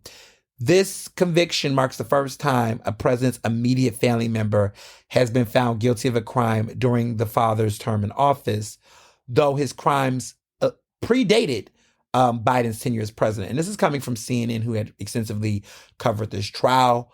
Hunter Biden said he was disappointed by the guilty verdict, but was grateful for his family's love. President Biden has expressed support for his son and said he would respect the judicial process. He does not plan to pardon his son. He's made that clear before the verdict. Hunter Biden can face up to 25 years in prison and a fine of up to $750,000 at his sentencing, though people say he will likely receive far less than the maximum as a first-time offender. This is the first time he's actually ever been convicted of a crime. The judge said sentencing is usually set for 120 days following a verdict, which means that it is likely to happen before Election Day. So we'll know what happens to Hunter Biden. People say, well, what does this mean for Joe Biden's campaign? Not a goddamn thing, okay? Not a goddamn thing. Wilmington's been heated. It's been a lot going on in Wilmington. Dr. Biden, which is First Lady Jill Biden, not to be confused with Jilly from Philly. She was there. President Biden also made sure he saw his son, hugged his son during that tough time. This is weeks after the conviction of, now convicted felon Donald Trump. But people have been like, what does this mean for Biden and this, that? Not a goddamn thing, y'all. Can y'all cut it out? It doesn't mean a damn thing. Those who are supporting Biden do not care about what his son. We all gotta, like I've been saying, everybody has a Hunter Biden in their family. It doesn't mean that Hunter Biden is wrong or right, but we all have a Hunter Biden in our family. Every family has a Hunter Biden in some type of capacity. And I think we need to not be so gung-ho in trying to conflate things, because there's only so much you can do with your child. You can raise as a parent. Parent can only do so much. Trust me, my mother could tell you. My parents can tell you, child. Okay. Look, it is what it is.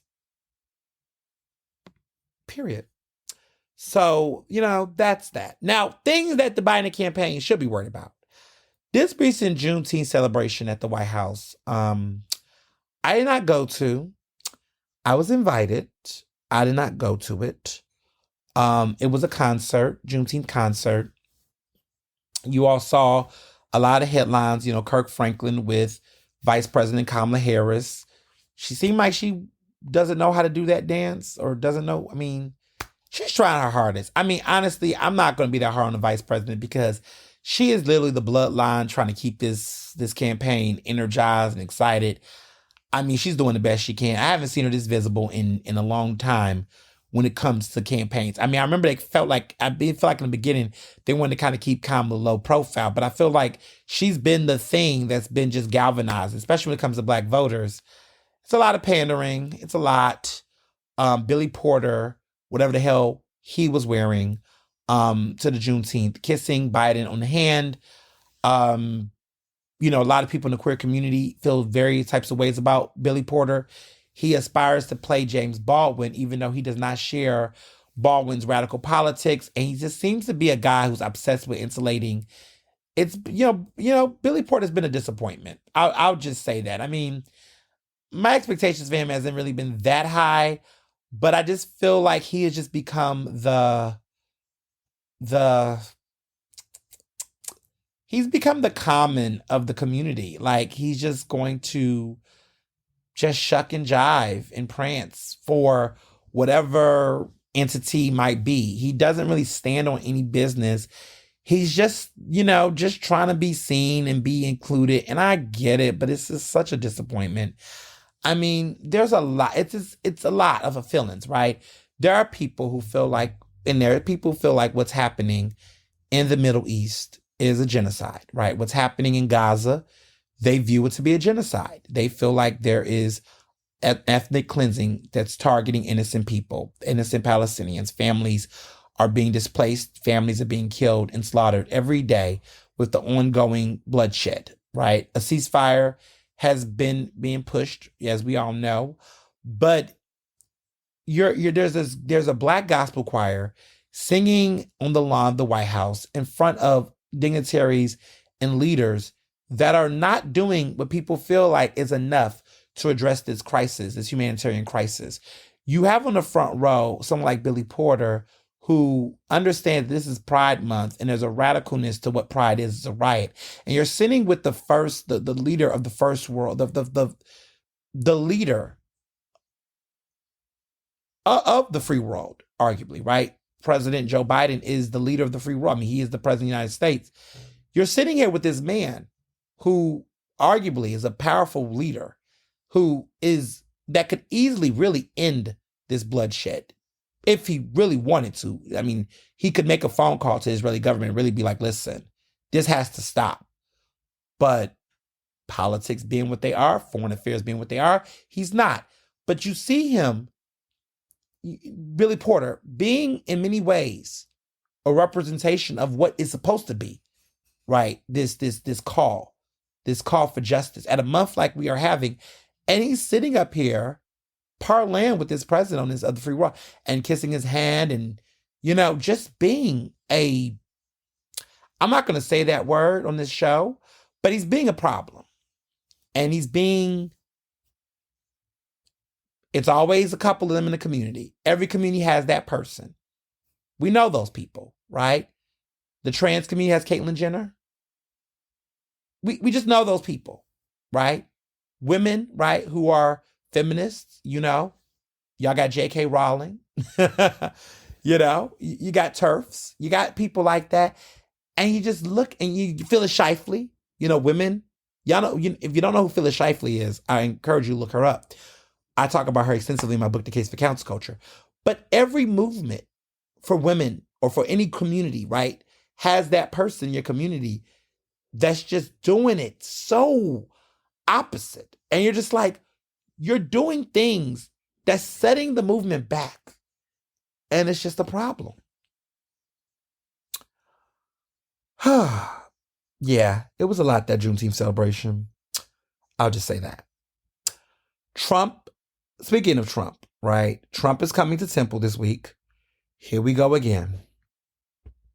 Trump is going to have a rally at the LaCoya Center in Philly, in North Philly. Before you all start, presidential candidates have the right to get access to certain venue spaces. Even if you don't personally agree with the person's politics, you are to designate and are allowed to designate the space to people and dignitaries. I'm not surprised that Temple did it. Most universities would allow it. I mean, at the end of the day, as a former president, a lot of places and venues don't even want to get involved because to do the opposite could create a worse effect in certain cases. Now, private companies, Temple does get public funding. You don't want to, it's always going to be that, right? So before people go, we got to boycott Temple, don't take it on Temple. What I tell y'all to do, look at the people who are going. That's all I got to say. Look at the people who are going to be there.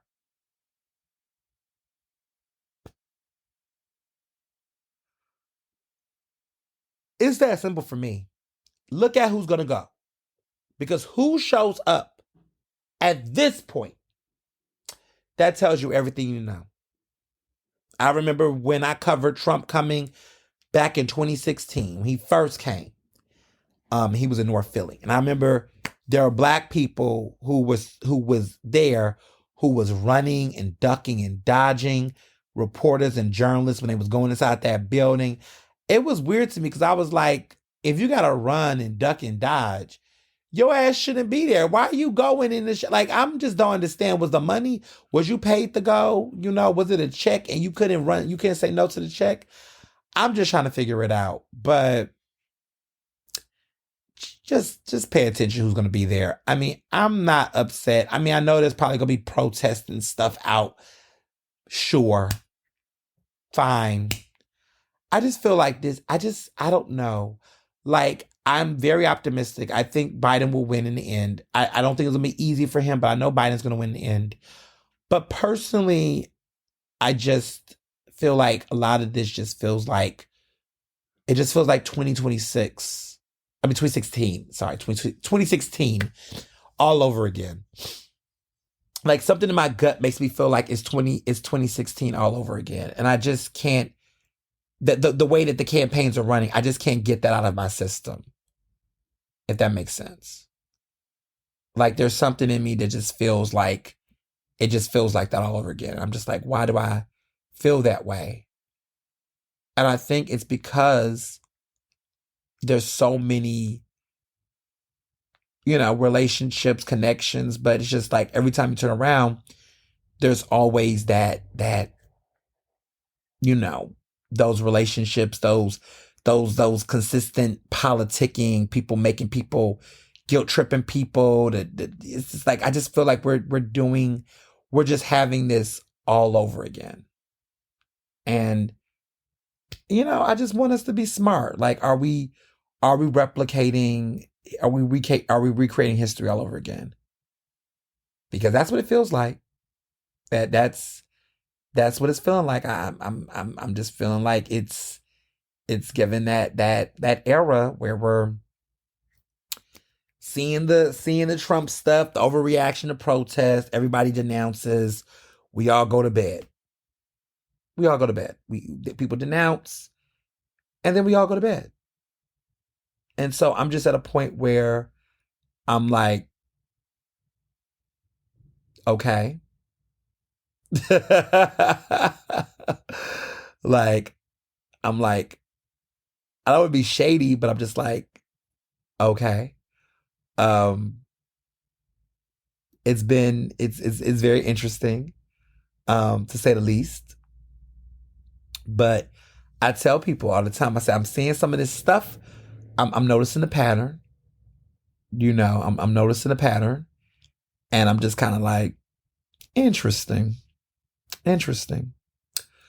So we're going to see. That's all I'm going to say. We're going to see. So in Philly, speaking of Philly, since Trump is coming to Philly this week, I guess Philly is all the wave. Everybody want to know what's going on in the city of brotherly love. Gun violence has dropped. Gun violence has dropped significantly. We went from being, the problematic, stepchild of Philly, but now we're, of the country in gun violence, but now we're doing pretty good. We're doing all right. I'm saying, let me knock on wood. I don't want to jinx it, but, and I was a wooden table. I don't want to jinx anything, but we're doing pretty, I'm pretty proud of us right now. We're doing pretty good when it comes to these issues. Like, I'm just like, we're doing better. And part of the reason why I think we're doing better is because, we're at an interesting, point in our journey where we're putting money into resources. We're investing. We're making smart investments. We're being strategic. And I like that for us, right? I like that for us. I like that we're making strategic decisions. And we're moving. We're making bad decisions. look, things could always be better, right? I'm not trying to be that person that's acting like everything has been great. But I'm just saying that the reinvestment in more conversation around gun violence, all of that stuff, I feel like we're making some headspace. People will get mad. People will say that's not the case, yada yada yada. But I'm more optimistic. I do think there is some good steps in the right direction, and I'm gonna give credit where credit's due. I think that the mayor has been very much vocal about that. She's been very proactive about that. I would say that she's been doing her big one. I mean, the budget, really, this upcoming budget that has been passed, I think that showcased a lot of like, it's time to really advance other resources and issues, affordable housing, just taking care of the community, clean up the community. Like a lot of the resources that has been put this year so far and doing these neighborhood cleanups, a lot of neighborhood engagement, these town halls, I do feel like that has played a way in shaping the role. I think everyone is talking a lot about it. I think that there's been a focus. I think that Sherelle, the mayor, has been very looking like a no nonsense. And in many ways, people feared that she was going to be Eric Adams, but I feel like she has not been as worrisome in that regard. I really think overall she has been standing on business, and I can appreciate that. So I keep telling people are like, well, how do you feel about her and this? I'm just like, what do you mean? Like, I mean, I'd be like, they'd be like, how do you feel about the mayors, this and that? I'm just like, I mean, I think she's been fine. I don't find any issue. I just have not found her to just be that unruly or that like that difficult or that whatever. Like I just hear all these types of talking points has been said about her, and I'm just looking at the material and I'm just like, the material is, I mean, look at the material. Look at the material. I mean, I just say it like that. Like, look at the material. I mean, is it really is she really just this bad, or are we just really just creating these? I feel like these unfair expectations. Are we creating unfair expectations? I just sometimes feel like she's inherited an administration before her predecessor that didn't do shit. So now, respectfully so, there is a group of people who want to see more from her, which I get. They want to see this, that, and the third. But like, let's be clear, she's only been in this position for what, six months? I want to say it's been about 6 months. Um, I think she's doing pretty good. I think so far, I think the mayor's been pretty good. I think she has not, she's taken some firm stances. I think her performance with the school board situation was smart. I think that she's been very strategic in picking her battles, and yeah, I'm here for it. I really do. I don't see her to be the big fear that everyone's been having. The budget's been passed. There's been a lot of reinvestment into communities. There's been a lot of conversations about, you know, exemptions for taxes and nonprofits and groups. A lot of that stuff is going to get amended, I believe, down the road. The big thing, though, I will say, because this week was my last week hosting City Council Live until I come back September 5th, which is, as you all know, I don't know if people know this or follow this, but Philadelphia City Council has sessions, right? This is every Thursday, open to the public, starting at 10 a.m., and it typically ends at around 1 p.m. But basically, City Council announces and votes on resolutions, passes things, passes bills, and, do all that jazz. Resolutions, street namings, all the things. And there's also public testimony where the members of the community, anybody, right, in Philadelphia, can speak and talk. Now, they get 2 minutes to give remarks, but you get to go up on a docket and it's public hearing, and you get to give public statements about concerns or issues related to bills or relevant issues that's on the agenda for that day. So no, you can't come up and talk about the Renaissance tour unless there's a resolution acknowledging the Renaissance tour. It's very specific. So when you come there, what happens is with public testimony, is that you're on the record, you state your name, you're on the record, you're in the minutes, and you address a bill or resolution that's being addressed. So I have spoken of public testimony. There was a resolution that was given. I was on a resolution being recognized, and so I came up and spoke on the record, recognizing, and thanking the members of the council, acknowledging them for whatever the resolution was about. So I got to speak on testimony. Then I was able to make another couple other remarks, but you kind of am smart with it. And some people do and some people don't. And so this recent, the last final session of the year, not the year, but of the season is, before they go to summer break, was this past Thursday, which the conclusion always is the passing of the budget. So a season of city council really starts September until mid-June. That's how the cycle works for the fiscal calendar and the way that the budgets and things start with council hearings. A season or a full year of hearings or sessions start from September, and then there's a winter break for the holidays, and then they come back in January. But there's always like a little winter break that concludes, and then they come back. So it's kind of broken up in like a semester cycle, kind of like back to school. Like, school starts in September, so the city council sessions. School ends in June, so the city council session. So it's kind of like on that school year calendar. So I just completed a first full-length session of city council. My first full season was concluded last Thursday, and I was so grateful and so thankful to be able to do a full year as the host. It's been great. We've had many people on the show. It's been fun for you all tuning in, listening, and it was great.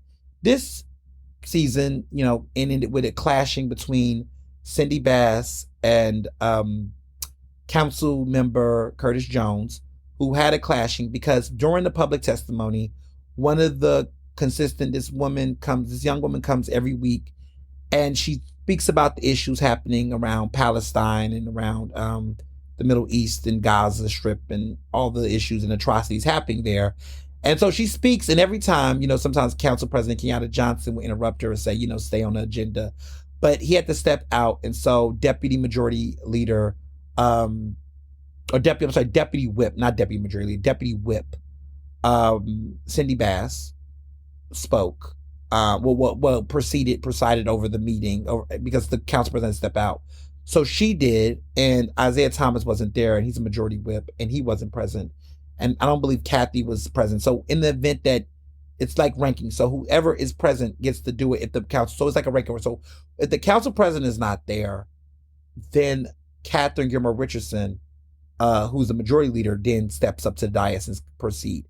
If she's not there and the council president is not there, then Isaiah Thomas, who's the majority whip, proceeds.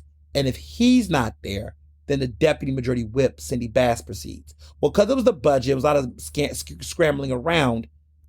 It was Cindy Bass's lucky day to have her moment to be up at the top and to preside over the session. So she interrupts this young lady who's speaking, basically tells her, hey, stick on the agenda. And it was a little contentious. And there was members, the pro-Palestinian protesters and people who was there in the room was speaking out, hollering out or whatever. And it was some back and forth. And Curtis Jones, who has been very vocal about the fact that he doesn't like that there doesn't seem to be a fairness of voices on both sides of this issue, and he's been voicing his concerns throughout this entire season about those issues and those perceived double standards. In many ways, I'm going to say this, but there are times when I wish he would have been the council president versus Kenyatta Johnson. I'm just going to say that. I think, it's the first 6 months for council member Kenyatta Johnson. I just don't know. I don't know how this is going to play out. There's something in my gut, and I'm going to say this on this podcast episode. I'm not going to get into it until more stuff reveals itself. Because, as a journalist, you could be the omnipresent where something's going to happen before it happens, so you have to be mindful of what you say. But there is something going on right now in City Council, and it's weird. But there's something going on over there. There's something. I don't know if it's an investigation. I don't know if there are people under some hot water. But you could just tell that there is an undercurrent of something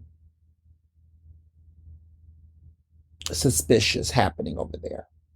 And I don't want to say criminal, maybe too early to say that, but something is happening with somebody over here in city council. And I have an idea who I think it is, but I'm not going to say names.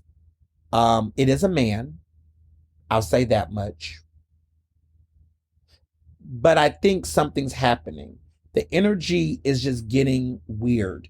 The way in which certain people who was very loud and vocal at the beginning of the season are now being more reserved. There's just some interesting power dynamics happening in city council. Pay attention, stay woke, sniff around. I don't want to, I mean, some people might already have their own perceptions or think they know what I'm talking about. I'm not going to confirm or deny unless you're a bestie. If you're not a bestie, don't ask me because I'm not going to confirm or deny with you anything. But there's something happening right now in city council, and I feel like something is happening. I'll leave it at that. My spidey sense, I have that's so Raven type of thing going on with me, and I do feel like it's like my late grandmother always had foresight. That was her strength. And I think I was born with my grandmother's sense of foresight. Like I've always had the ability to always see something and foresee something. And even if I know all the details, there's always something in my gut. And that's why I've always felt protected in life. Like even when people have tried to ambush me or startle me or surprise me with something, I never was that surprised or whatever, but I was always prepared. There was always a sense of calm, resolve, and peacefulness in my soul that even in the craziest times in my life, I never felt completely shambled or shaken. Like no one ever took me off my swivel, as they would say, or knocked me off my swivel. And somebody said, well, they always know like it'd be crazy stuff. And they're like, well, how come you always just seem that peace? Because I can always sense things and see things coming or prepared for them.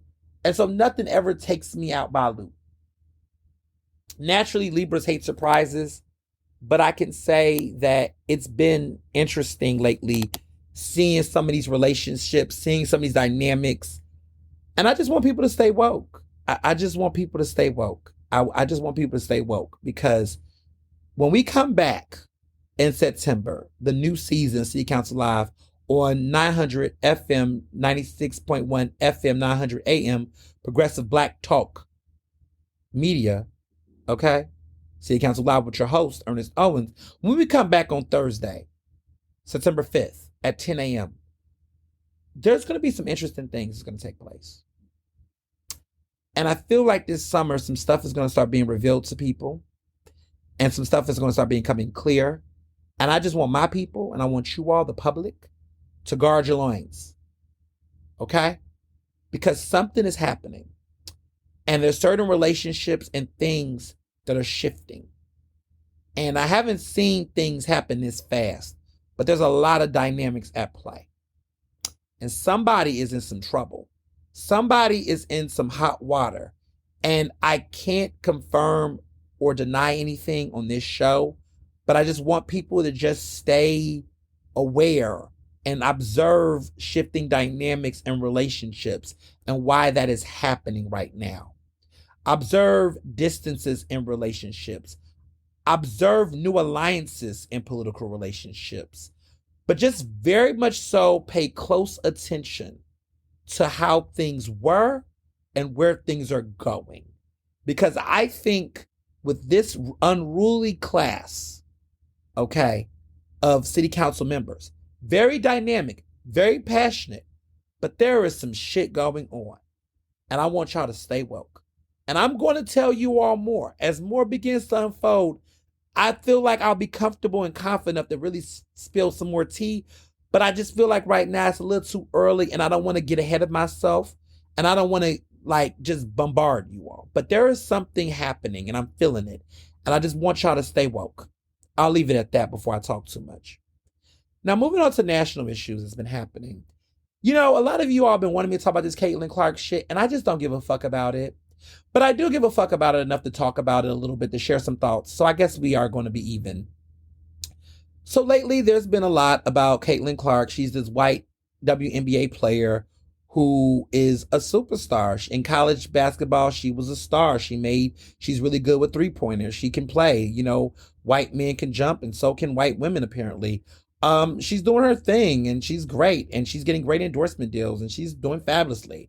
Coming into the WNBA so far, the women's, basketball league, there's been a lot of buzz for a lot of women who's been doing really great.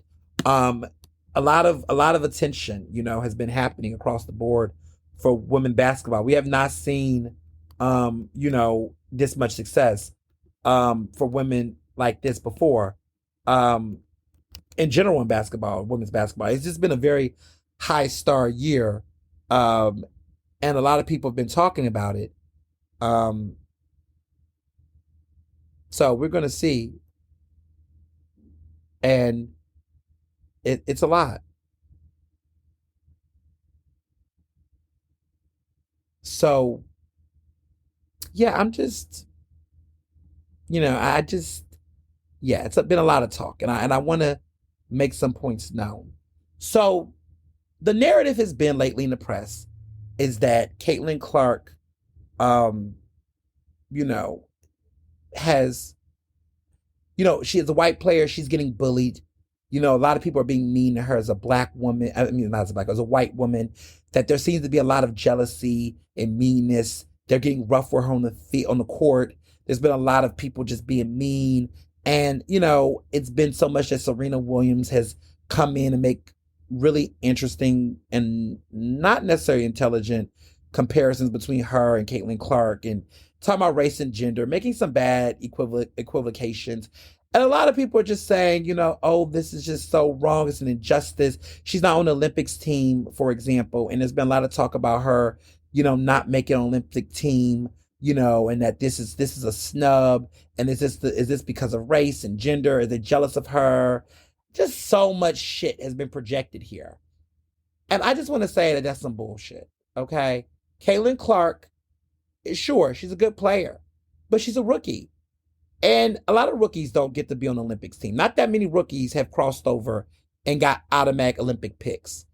Also, you could be a star in your college team, but when you go to the national leagues, there is a humbling of sorts for players. Not every player can be LeBron James and come automatically off the league and be the savior.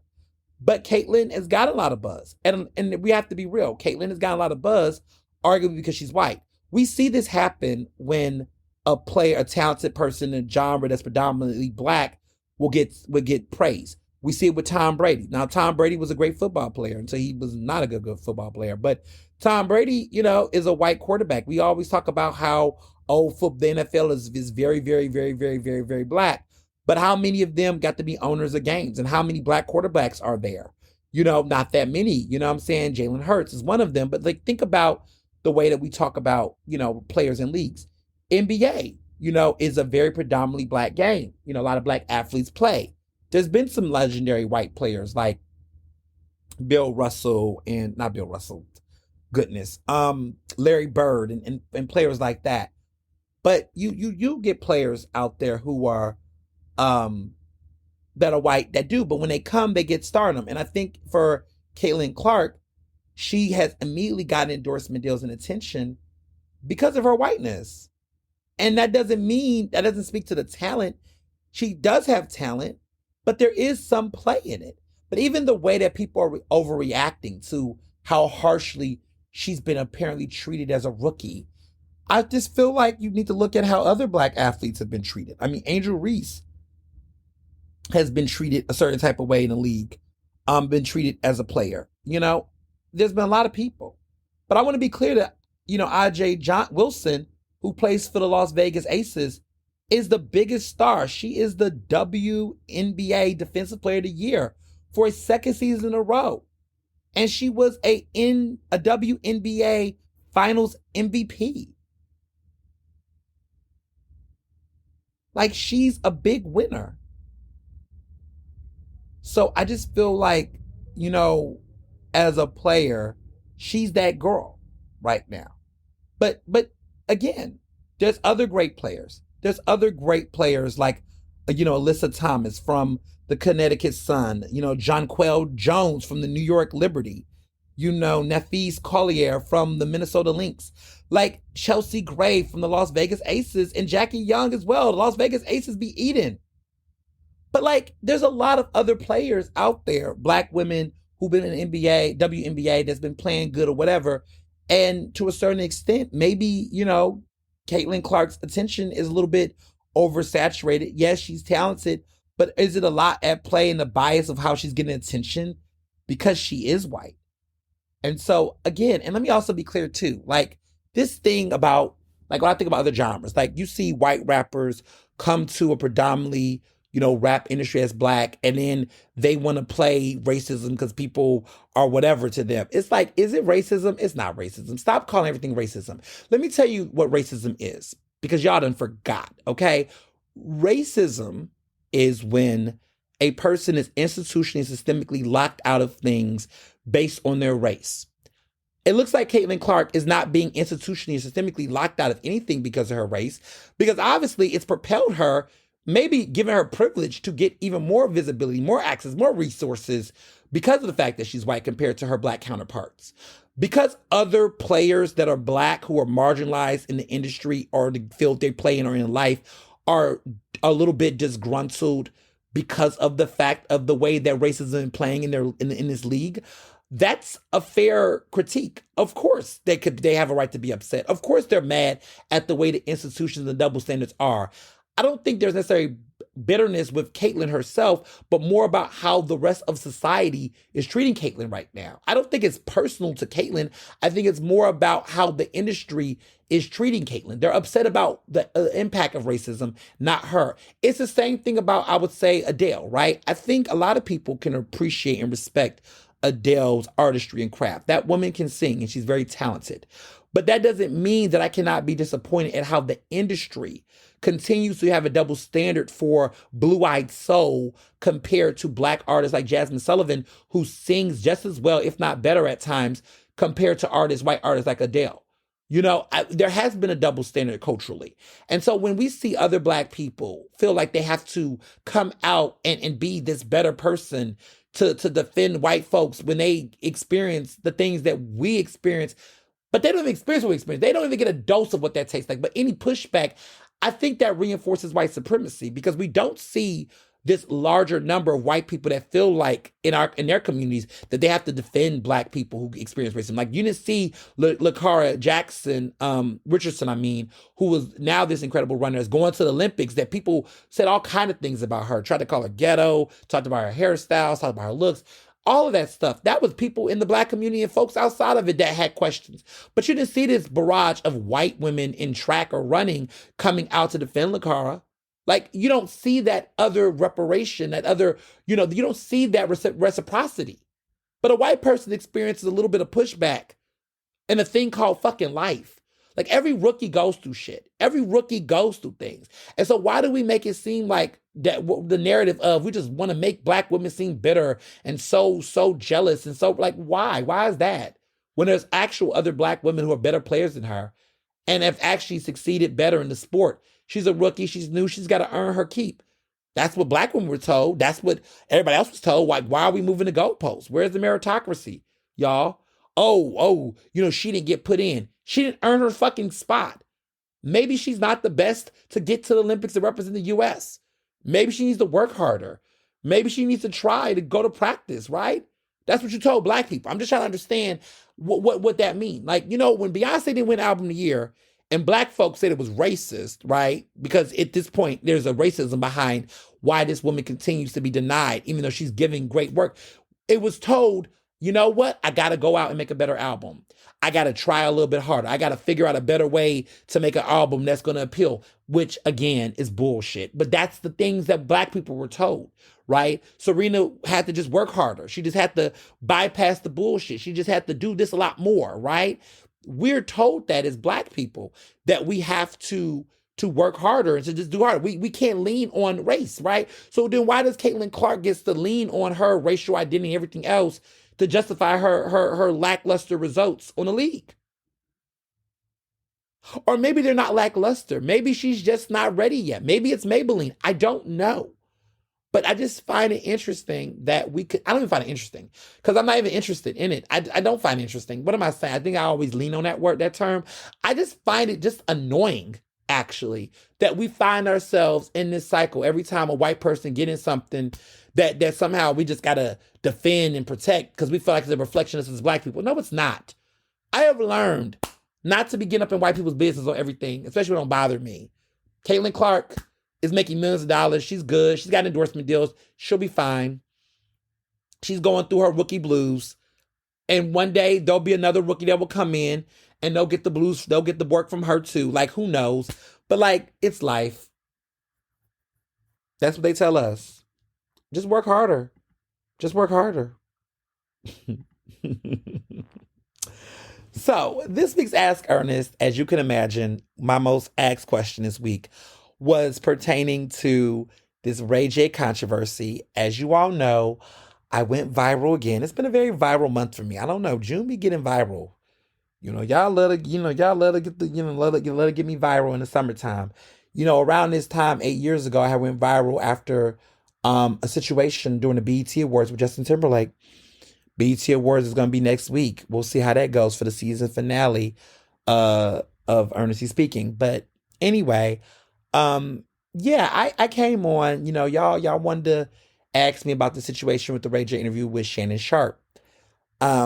I had stopped watching Shannon Sharpe interviews for a period of time. I kind of fell off them naturally. But what was disturbing to me is that I saw a clip that Shannon Sharpe had advertised. And it said Ray J discussing dating older women. And his experience with older women. Because, Ray J has had a reputation. In the past, he dated Whitney Houston. He dated Lil' Kim. Apparently, he has a thing with dating older women. And so I was like, okay, this is interesting. What he's got to say about this? But he talks about, in this clip, Ray J talks about how this started when he was young. He was like 13, 14 years old. And there was a woman that was around 34 years old, 20 years older than him. Already a red flag, right? That this woman was bathing him, and like before they would have sex or whatever, this woman would bathe him, and he would get out the bath or whatever, and he got the shower, whatever, and then she would realize he thought he was cleaning himself up because he would take a shower before they would have sex. She would bathe him and she would wash him, and she would wash him really well. Like, she would wash him in ways that, clean him in a way that he didn't realize how dirty it was, to the point where he would get in that bathtub, he would finish that bathtub, and he would see dirt. He was very vivid about this, which let it be clear to me that this man wasn't talking about having sex with older women. He was talking about being sexually assaulted. That pretty much, he was vividly describing an instance of statutory rape. He was describing a situation where he was basically being sexually assaulted. That this young man who's underage, he's 14 years old, and a 34-year-old woman is having an inappropriate sexual relationship with him. It's was to me alarming. I was like, oh my God, like this is like, what? Never heard Ray J share this story. It's a bombshell confession. And it's just like, wow, like this is disturbing. And then it puts into context so much about Ray J, right? His history, his experience, like all of these things. Like, this man was molested. This man was sexually abused. This is a very concerning revelation in this interview. So something in me said, okay, I don't like the advertising in the episode saying he's talking about dating older women. But I wanted to make sure that before I pop off, let me watch this episode, because as a journalist, I need to do my fair share. Because maybe Shannon Sharpe confronts this. Maybe I need to figure out more of how this happens. Y'all, I listened to the entire episode. Shannon Sharpe is laughing. Shannon Sharpe is immature. Shannon Sharpe does not push back. Shannon Sharp does not unpack what Ray J says. Shannon Sharp treats this like it's normal. Shannon Sharp thinks that this is just you was a fast one back in the day. You was a Mac Daddy. Oh, and I hate his fucking little accent. His little, I'm gonna come, his plantation accent where he, oh, don't say that, Ray J. Now you gonna have him coming for me. Oh, Master said he go. That's the way that Shannon Sharp talks. That little South Carolina accent mixed in with that coonish twang. I can't fucking stand it. I cannot stand Shannon Sharp. Okay? He's an NFL Hall of Famer, yada, yada, yada, but that CTE must be hitting his head, and how the fuck that he knows how to do a show. This is reckless. It's irresponsible. It's trash. I'm listening to this show. I'm watching this show, this Club Shay Shay, and he does not have no level of concern, compassion, no moment of intervention, nothing. And people have been like, well, maybe Ray J lied, maybe this. No, the way that Ray J describes this, you can watch the clip and how he looks and how he shares it. This is a man that is basically taking himself back there. The way he's describing everything, to the dirt rim on the bathtub, it's very vivid and detailed, where this man is remembering this as if it was yesterday, and he's recalling it and describing all of it. It was a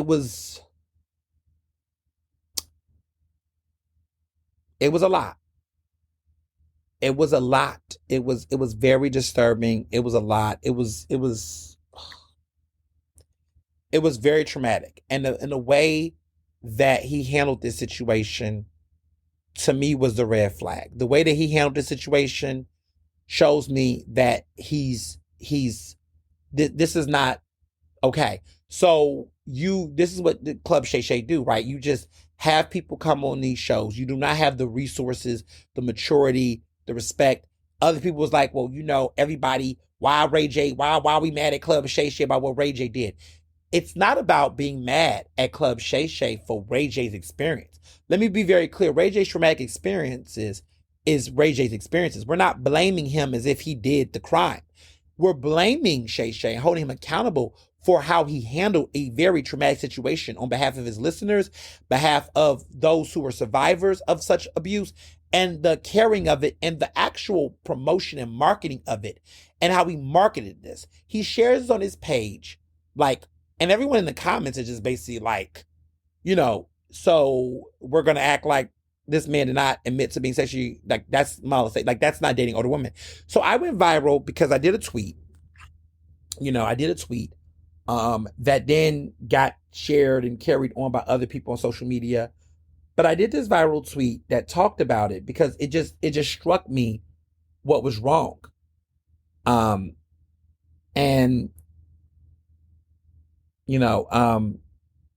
Yeah. It's a lot. But I'm going to take my time to read this because So this tweet, I said, listen up, I'll say this and move on, but I seriously can't stand to watch or hear another thing about this Club Shay Shay show again. Ray J recently shared on an episode how a woman in her 30s helped him to cleanse himself at the age of 14. She would bathe him before they had sex. Shannon Sharp doesn't address this with concern and instead marketed this clip on the show's Instagram as, quote, dating older women. Ray J shares his experience. A 14-year-old isn't dating a 30-year-old. It's called grooming. It's called molestation. It's called sexual abuse. This is how sexual abuse is normalized in hip hop and in media.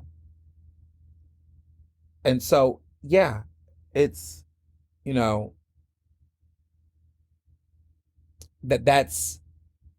that's the thing. There's no relationship there. There's no experience there. There's no dating there. There's none of that. And the fact that it's being framed like that, I just think it's interesting. Like with men, it's first of all, it's Men's Mental Health Month. This month is Men's Mental Health Month. And we constantly hear men like Shannon Sharp do this thing about, oh, black men can't be vulnerable, men can't, you know, uh, men can't be this, and we don't allow men and men's, but what about, but these are the environments in the culture in which we don't allow for healthy protection, vulnerability, and understanding. Like, this is being framed like, oh, Ray J been a playboy and a hot dude, but he been a bad boy. But this is a young child that's innocence was taken away in a very inappropriate way. And it's not okay. I'm thinking about, Michael Rainey Jr., who is the star of that wonderful show, Ghost Book 2. He's, in his 20s, but he's groped by this girl, he's on this popular TikTok live stream channel, and he's on this channel, and he's on the background, and while he's on this show, there's a bunch of kids around, and this guy, this TikToker who's, who has his sister's there, she's, around the age, a little bit older, or around his age, around that age, but she goes up to him, to Michael Rainey, and automatically puts her hands in his pants and gropes him, like grabs at his genitals. And this is happening while he's literally on camera. He's very uncomfortable, and it's very obvious that he's very uncomfortable. He leaves immediately after it happens, and people were just, like, that was inappropriate. But the brother tries to dismiss it.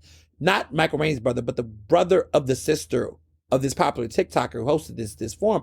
He initially tries to blow it off and dismiss it like whatever, but then quickly realizes that because people are blowing this up, this is wrong. I want people to understand that sexual assault, whether it happens to a man, a gay person, a queer person, whatever, isn't okay. And the fact that this is how it happened in this way, is fucked up.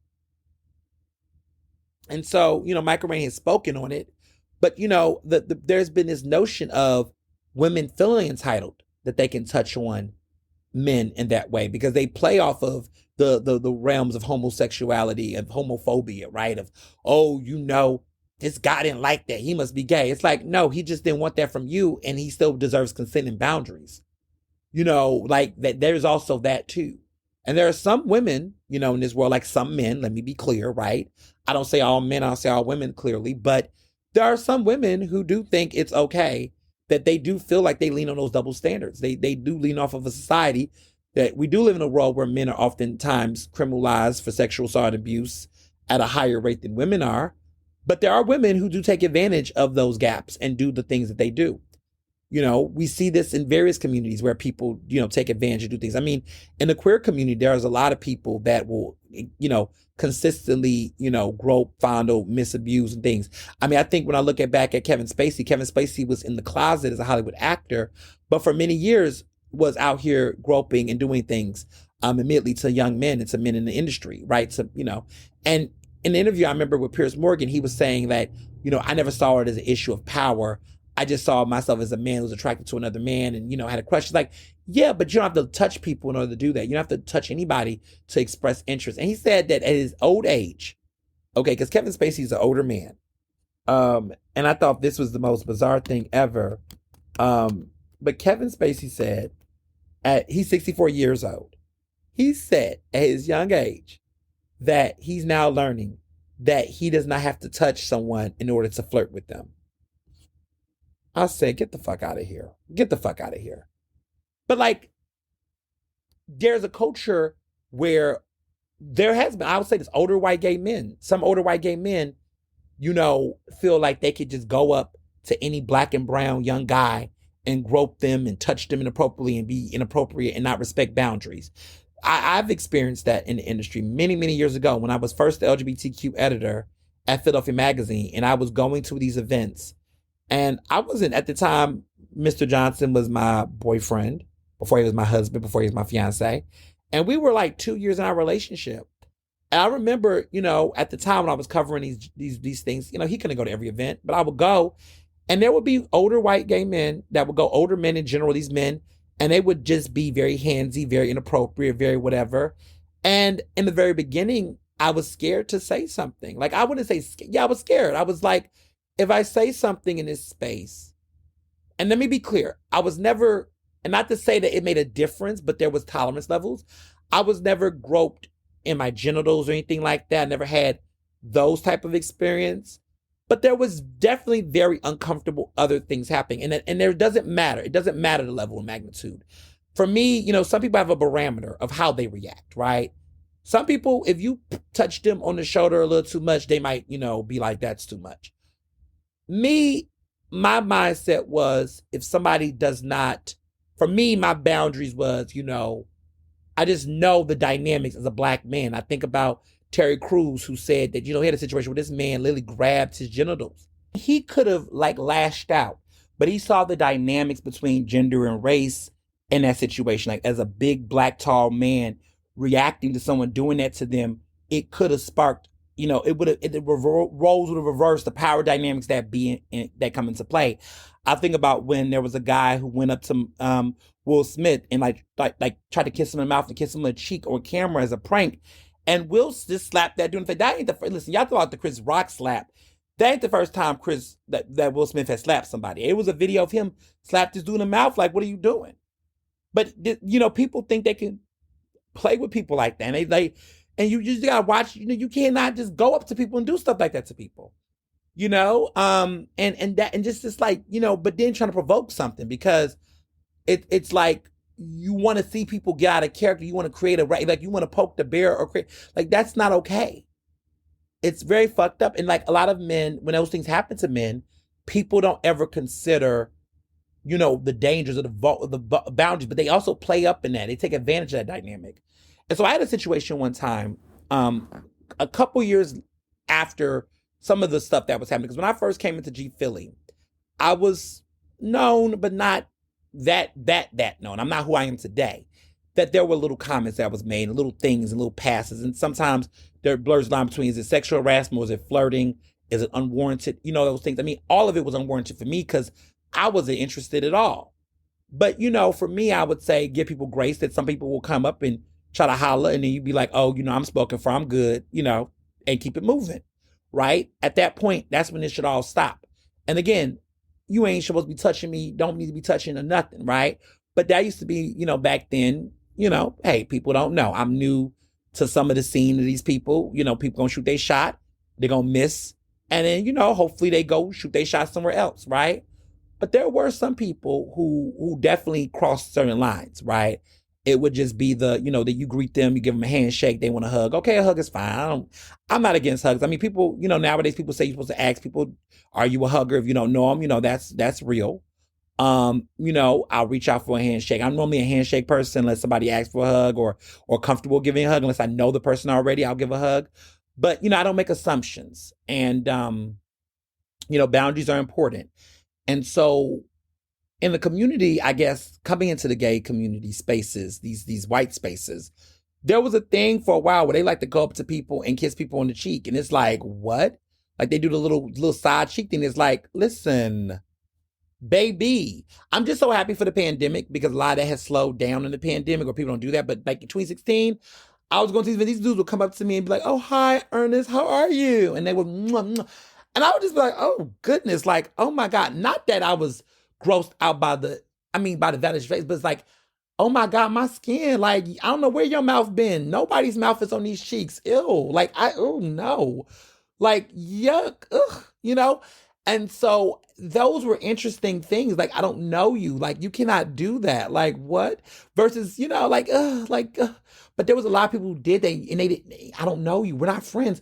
You coming up on me, kissing up. I'm like, what are you doing? So it was a lot of that kind of stuff that would happen. And then I got to a point where, again, bringing my man with me, and I noticed the energy wasn't too much because, it's two black men in a room. Ooh, we can't, we gotta, people back off. Which again, it shouldn't have to be like that, but people would back off. But there was a situation a couple years ago where, months, years later, when I guess Ernest was a name that was known a little bit more and people knew my work, where somebody, older man, I guess he thought because he had some money and some influence, he came up to me, I think he grabbed my ass cheek. And I actually wrote about this experience for The Advocate, which is the gay magazine. And I think I told my Me Too experience, but not anything like, again, I was not sexually, I was not raped or anything like that. Because I want to be clear, and I want people to, there's people have had more traumatic experiences, but I had an improper experience. This man at this event comes up to me, I think slaps me in the butt, grabs my butt cheek, and he just tells me in my ear, he's like, nice seeing you, you cute, you black twink, you cute black twink. But like, he was clearly a little intoxicated, but super inappropriate, and just was talking to me this way. And I just was like, it was very uncomfortable. It was very like, whoa, whoa, whoa, whoa, whoa. Like, first of all, I have a man. You know who I am in this larger sea. You think you can do, like, you just think you can just do that. So, fortunately, somebody else had seen it. I did contact the powers that be, not law enforcement, but people who organized the event, the organizers who was involved in this particular event. That person definitely faced consequences internally. This was an in-house community situation. And I felt like justice was served the way that I wanted it to be, and I moved on. A lot of people don't have the swift ability to get swift justice as they see fit. A lot of people don't have the name recognition that I have, the influence and the power that I have to immediately get and seek, damages in a way regarding somebody in that nature, right? There's a lot of nuance there. But I say all that to say that men experience this. Queer men experience this. Trans men experience this. Men experience sexual assault. And there's different ways that sometimes people show up as victims or survivors or whatever of it. Some people try to frame it as some type of empowering thing. I have friends of mine who, when we had some deep down conversations, they realized, wow, we were actually being groomed, or we experienced something we didn't experience. We didn't realize what it was until we was older, right? Where we were like, yo, back in the day, they would say, I was a cutie. Everybody wanted to talk to me. Old heads wanted to talk to me. Ballers wanted to talk to me. And it's like, well, how old was you? 17, 16? Child, you wasn't, listen, and your imagination, in that mindset at the time, because of the fact that you are seeking desirability as a young person, you could feel like in certain cases, depending on the dynamic, you can look at it as feeling like, oh, I'm a desirable, I'm this, I'm that. And it could happen for people for different reasons, right? If I have a friend, that grew up in Texas, that dark skin, and they were saying, like, when they were younger, that they were plus size, they were dark skinned, they felt undesirable by people that were of their age because they were being teased. But they noticed that older men was attracted to them or was flirting with them or said things. And that type of flirtation made them feel validated. But in retrospect, I was like, that was a form of grooming, that person who was targeting, single out, they saw that she was getting bullied. They saw that was happening. They were pretty much recognizing that, and they were being manipulated. And it's hard to unpack it, because my friend was like, at that time, they was feeling desired, but they do also recognize that they were basically a victim of being a predator, because whatever your sense of desirability or whatever it gives, you are being a target of somebody who's taking advantage of you in a very vulnerable situation, because there is some vulnerability there, which is why you felt inclined, right? Someone that's very high, confident, very self-aware is less likely to be okay with that. Like, when I was younger, I definitely had some experiences where older men were definitely trying to do things, and I was like, that's weird. And I was like creeped out. Because I was queer, I did not report anything. I did not share it with my parents. I did not share it because there is also the shame and the fear, right? Because if I, as a queer youth at the time, I'm hoping that society is better at this. And I think more people are, right? Because that's why we have to stop homophobia. Because we are going to create a society where we're going to have people being the victims of something or be the target, and they're not going to feel comfortable speaking up because of that shame that we instill in young people. So I always tell parents of queer children, create an environment where your kids can be, because that's the way that you could protect your kids, right? And I'm not shaming my parents at all, because they didn't know what they didn't know, right? But it was more so myself in society. I knew I could have told my parents, and I knew what could have happened to that person or those people who would try it. Fortunately, nothing was assault. There was no physical assault, but there was definitely situations, looking back when I was younger, where there were older men who definitely peeped that I was clearly queer, and definitely try to make passes in certain kind of ways. I just had the ability to just walk away. I was fortunate enough that these people did not, do anything heinous and harmful. But it's just like there are ways that people will take advantage of it. And I think to myself that this person did this to me or tried to do this to me because of the fact that they saw me as a young person. And they saw me as a queer person, right? They said, well, clearly he's not out. Clearly they don't know. Clearly no one else knows, but I can see it. And they targeted me in that way. And I think about certain girls. I've had friends who've been, clearly survivors who have, nuanced stories about how they was targeted in different ways by older men. And what that meant to them at their age and their self-esteem and how they felt about different things. But there's all these things at play. And I think about Ray J's situation, right? That Ray J being somebody who was under the spotlight of a Brandy that wants to feel seen, that some older woman who was in that space could be able to take advantage of him because they're seeing him want some desirability. They're seeing him want to feel like he's the man. And he wanted to feel like a man much older than himself to not feel like the little thing, the younger thing, right? There's a way that he's responding to some level of trauma in his life that's making him, be the target, right? And it's not a victim blame of him, but this is somebody that sees that in him, right? Sees that struggle and took advantage of it.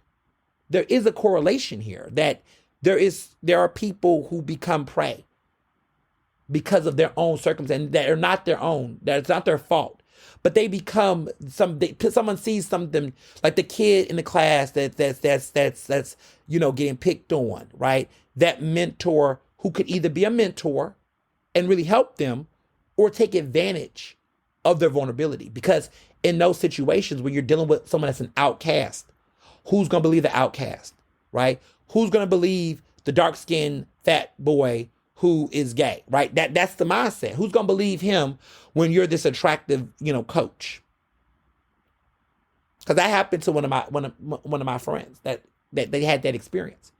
That he was this plus-size kid, and I remember he said it like that. He said, "Who was going to believe my fat ass, Ernest?" I was heartbroken to hear that. Like, he was like, "Who was going to believe me? I was fat, I was dark, I was in Houston, and this coach who was like, who was going to believe me that this man was doing this?" But he also, in his own mind, was desiring it because nobody else was giving him that attention in that way. And he was hormonal, he was pre-arrested, all of it. And it wasn't until years later that he realizes that he bragged about that experience as a badge of honor. Like, yo, I bagged this coach, I bagged this blah, blah, blah. But it was like, but did you bag him? And you was a young person bagging an older man who was married. Like, if you really think about it, we're thought to think that because that's what they tell us. You was a fast tail girl. You was a fast tail dude. You was speeding ungodly. You fast. We're told that at a young age that would make a person think that. So I think about the years when I was younger, and I tell, I was like, that when I was like 21 or whatever, and I think about when I was 16, 17, 15, and there was dudes that was like 24, 26 with nice cars that would try to, scoop me up or whatever at the mall. We was at the mall. I definitely wasn't of age. They knew that. But we didn't know that growing up. Like, when we was growing up and going out, we didn't realize that there were dudes that were like, that these dudes were predators. Because we used to think Chester the molester was an old man, like some nasty old man that was in some, and there were men like that out there, right? But we never really understood, like, what I call the tigers of the world. Oop, I said tiger. I said it, right? Tiger, 26-year-old, allegedly messing around with Kylie Jenner at 17. Like, them were the men. Those types of men, them 26-year-olds, them 24-year-olds, right? That we 15, we 14, they driving a car, we thinking they cool, they young and cute. It's given, they got this look and this flyness, and we think we're eligible because they're not too old, we think. But those be the ones.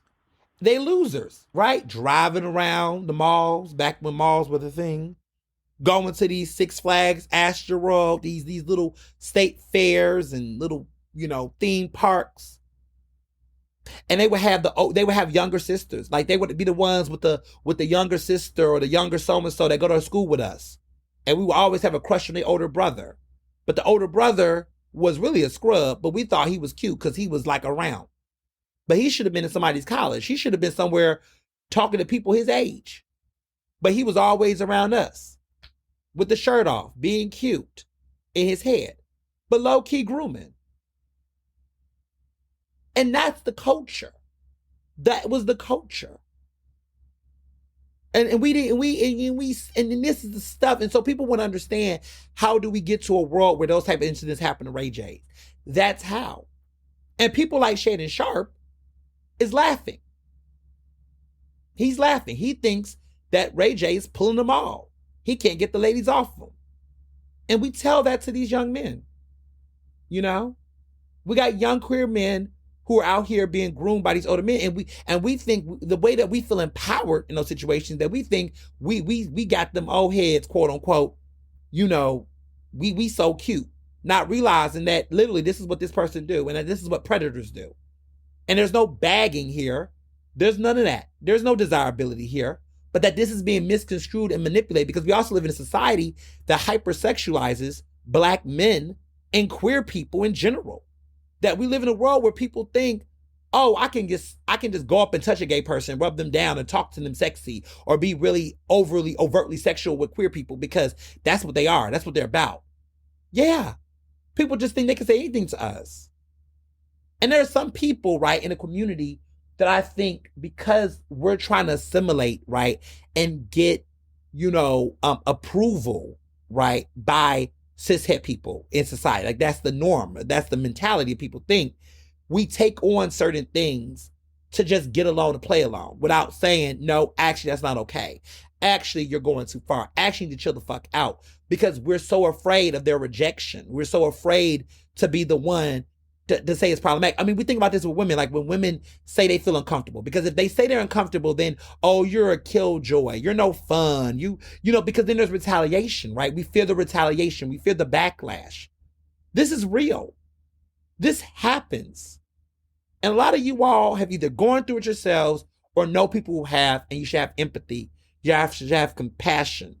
And I cannot watch Club Shay Shay anymore, because there is a lack of compassion, empathy, sympathy, understanding, education this man has for victims of this type of abuse. And I'm not going to sit up and give it any more attention, because he does not have the range, the depth, the sensitivity to do this. So I'm canceling Shannon Sharpe. I'm not going to support no more of it. And the fact that he has not really responded to any of what I have said, to any of the controversy and the backlash that has transpired, shows that he's a coward. And he's somebody who's just going to do whatever he's going to do to make money. He thinks that as long as it's getting views and making money, he's successful. Well, we have a different definition of success. And clearly we're not the same. And so, yeah, that's that on that for me. So it's been quite the weekend, and there's been a lot of great surprises. I've been following the Tony Awards. I got the chance to watch it on Sunday night. And I must say, I was impressed. I pretty much liked the show. I've realized that, for those who don't know, the Tony Awards honors Broadway productions, musicals, and plays. And it's all stage. And so the shows that are in contention are the shows that are on Broadway. And, recently I've made it a point over the past, I want to say 2 years, to go to Broadway shows. I never really see like the newest productions, because we find ourselves going to see classics. But when the shows go on tour, I get a chance to watch and check them out. I was pretty bummed that The Wiz was completely like X'd out of everything, the revival of The Wiz, because we saw a preview of that show before it landed on Broadway in Cleveland, and I thought it was phenomenal. And for it to just be completely snubbed, this is the production that was produced by Candy Burris. She was in the group Escape. She wrote the song No Scrubs for TLC, which is the one that won her a Grammy. And she's also, was on Real Housewives of Atlanta. So that Candy. She and her husband Todd were the producers of this revival, but it didn't get any nominations. And a lot of people think a lot of it was because of the hype of Hell's Kitchen, which is the show that's the Alicia Keys musical that, got the most nominations this year and was hype.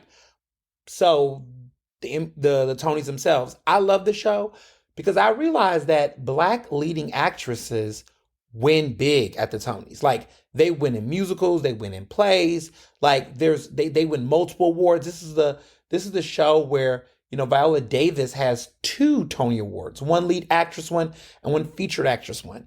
Then you got people like Audra McDonald, who is an icon, who has like 6 Tony Awards. She wins in musicals. She has a lead actress one, a lead play one, a featured actress in a play, and a featured actress in a musical. Like she is the Meryl Streep of the Tonys. A black woman is the Meryl Streep. She is the queen of musicals and plays in Broadway. Like there's no one that stands to Audra. She is just an icon. And there's tons of great actors who've won Tonys. Denzel Washington, James Earl Jones, the legendary James Earl Jones, Jeffrey Wright, Lawrence Fishburne. Like there's so many black actors and actresses that have gone through Broadway and have gotten more love at the Tonys than they ever did the Oscars or the Emmys or anywhere else. So I realized that musicals are black. Like we are the reason. Like of course, right? Acting, like at its purest form, we are we shine there. Our musicals, our performances shine there. And I was reminded this year there were 3 black actresses that won Tonys this year in the lead actress musical, featured actress in a musical, featured actress in a play. This actress name, who was nominated 3 consecutive years in a row, finally won her 3rd bout this year, which was super exciting. Her name is, I don't want to butcher her name, Kara Young, who won for the Purplicious play that had Leslie Odom Jr., who was nominated for Best Lead Actor in a play, but he lost to Jeremy Strong. Yes, Jeremy Strong from Succession. He lost to him in the performance, which is another great performance for Jeremy Strong, who's already won an Emmy, and now he's a Tony winner. Angelina Jolie produced a musical called The Outsiders, which won. So she's got an Oscar, she has an Emmy, and she has a Tony. I believe Angelina Jolie got a Tony. I mean, she's won a Golden Globe. Did she win it? I think she did for Geely. I could be wrong, but she played in this. She played in this really good television movie back in the day, and I just want to make sure she did win. It was Outstanding Lead Actress in a Limited Series and Television Movie in 1978 for Gia. Gia. She played this model, who was this famous model who. Oh, she didn't win. She was nominated. Oh, she didn't win. She was nominated.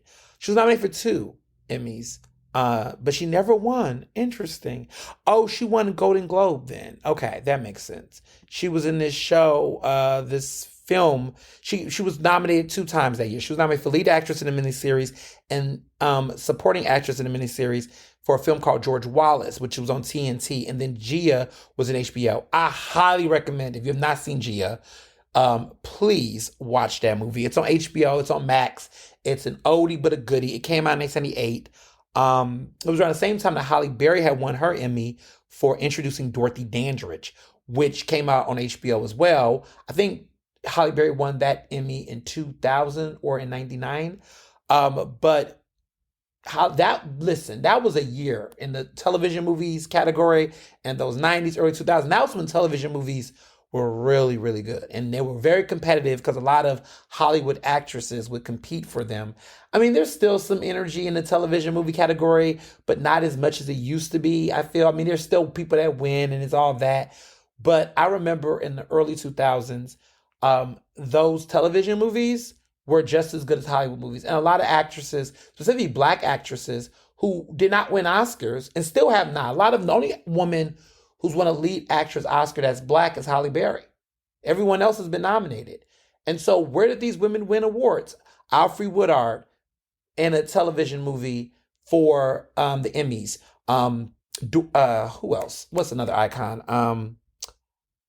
Audrey Woodard for she won, and I'm seeing her face, and I'm just like, where I know this woman. She was in Green, and she was in that other great Greenleaf, and she's always playing the mean lady, not the mean lady, but my fave, Lynn Whitfield. Lynn Whitfield played in a film called The Josephine Baker Story, which came out in the 90s, and she won an Emmy Award for lead actress in a television movie. That was the era. Halle Berry won. That was the era where most black actresses was getting awards, but they weren't getting awards in movies. It's for whatever reason, Hollywood motion pictures, they didn't get. But television and Broadway, they were always getting. Black women have been winning, Tonys since the 70s and 60s. And you look through history, it's a lot of famous, iconic black women who have won over the years, over the decades at the Tonys. A lot of your faves that you wouldn't even know. Jennifer Holliday won for Dreamgirls. Just so many famous people who've won. So I think even Dorothy Dandridge won a Tony, if I'm not mistaken. She was the first black woman to ever be nominated for a lead actress Oscar. And ironically or coincidentally, Halle Berry plays her in a film that she wins a Golden Globe for, and she wins an Emmy for, and it turns around and becomes the first black actress to win, period, for Monsters Ball, which people have their thoughts. But I thought the performance was riveting, and I thought it was a great film. And people have their opinions about that performance, but I like it for what it was and for what the performance represented. I know people have their thoughts about Hollywood stereotypes and actresses, but this is fucking cinema. Like, that was a role that was just, what a great screenplay. I mean, it was just, people should go back and watch Monsters Ball. And I think more people have an appreciation for what Halle Berry did. I think at the time there's a lot of thoughts and controversies, but it ain't like The Help, okay?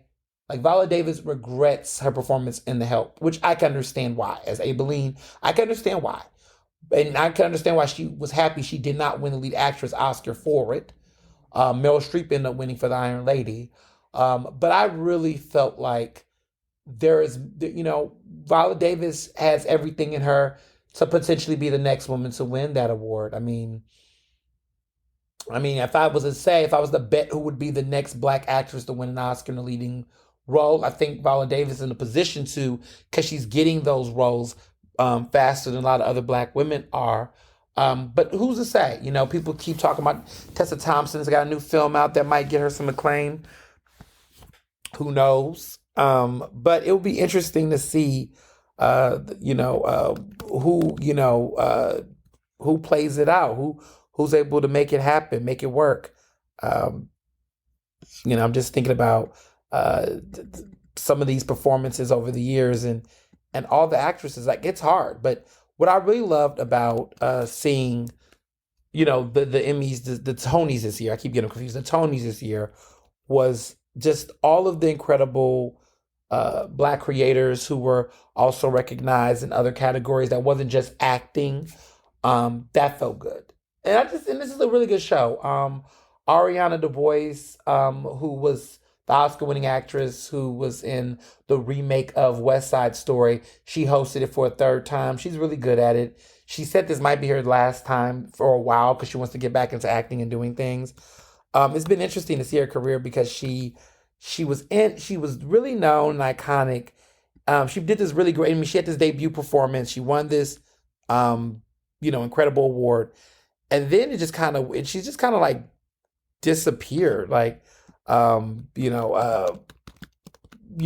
movies. I feel like she's kind of made these cameo appearances and whatnot. So it's been interesting. I was also thinking about, Diane Carroll, who won, I believe, a Tony many years ago in a musical, one of the first black women to win a Tony in the musical category, lead actress category. Pretty awesome.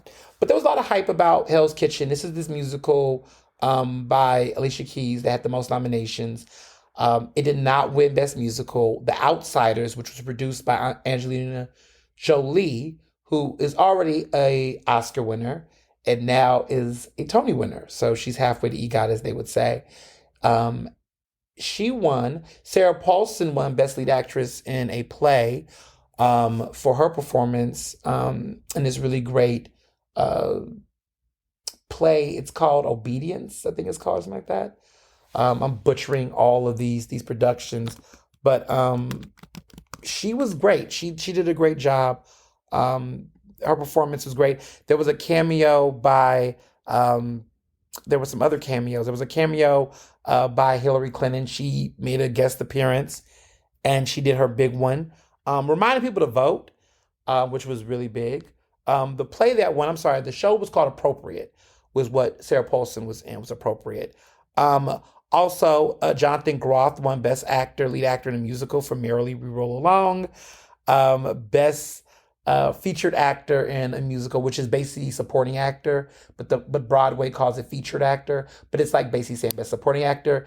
Daniel Radcliffe, who was in the musical Merrily We Roll Along, he won. And this is, Daniel Radcliffe, who played in Harry Potter. All of my millennials, we know Harry Potter then finally won him an acting award, and finally has gotten out of the curse. Emma, who was also in um, Harry Potter. She's been having a great career for many years. Emma Watson, she played Belle in Beauty and Beast remake. She's had a nice acting career, and has been able to create an image for herself that's outside the Harry Potter brand. But Daniel Radcliffe has been doing a lot of stage work. He's done a couple of movies, but really Broadway has been his interest. He's been making consistent for several years, been trying to get his foot into Broadway. And he's done some shows and things, but never got a Tony nomination. Now he's a Tony award winning, actor. So he's kind of come a long way. It's been great to see his career and, do his thing, especially, outside of just British, media, whatnot. So it's been great. I mean, and also he's 34 years old, he'll be 35 next month. So, millennials making it happen, persistent.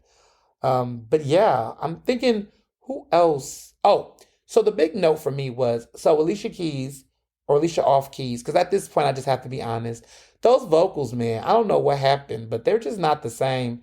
I mean, people do age, and she's been in the game for what, 25, what, 20 20 about to be 25 years soon, close to over 20 years vocally, professionally. So I guess people's vocals don't remain. Some people do. We're not going to compare tonight, or today. But it's she wants to sing her songs. She wants to remind us that, her iconic, Concrete Jungle, her and Jay-Z, their collaboration, which came out about 15 years ago. They performed at the Tonys tonight as a surprise appearance.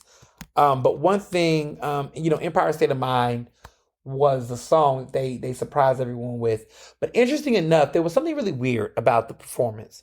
So Alicia Keys performs on stage live, but Jay-Z isn't on a stage. Jay-Z is in a lobby. That's what they said. He was in the lobby.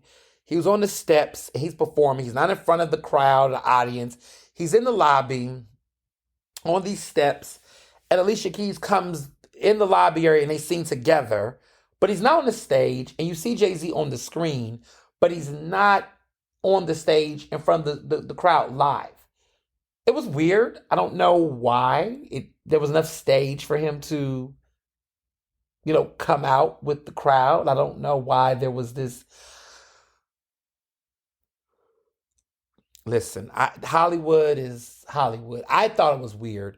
Where is Lil Mama? So there was a joke where, this is so messy, but Alicia Keys had showed that teased the mic that said, AK, which is Alicia Keys, and then J. And everyone realized, oh, there's two mics, so Jay-Z and Alicia Keys are going to perform tonight. Okay, confirmed. But then there was someone who made edited a mic that said LM, and that was for Lil Mama. And Alicia Keys got wind of it, and then she shared it on her Instagram story, and she had the laughing face emojis. And I just was like, it will never die. The last time they did a live performance of that song, like really, like at an award show, was at the VMAs. Again, you had to be there. That was 2009. That was a very controversial award show. That award show was wild because that was the award show where Kanye West interrupted Taylor Swift when she accepted her award. Beyonce did that killer single A's performance and won Video of the Year, which was epic. And then, of course, at the end of that show was the iconic Jay-Z, Alicia Keys, Empire State Mountain performance in which Little Baba interrupts the show. Yeah, that was a very iconic. They don't make award shows. Award shows, they don't do award shows like that anymore. Like really messy.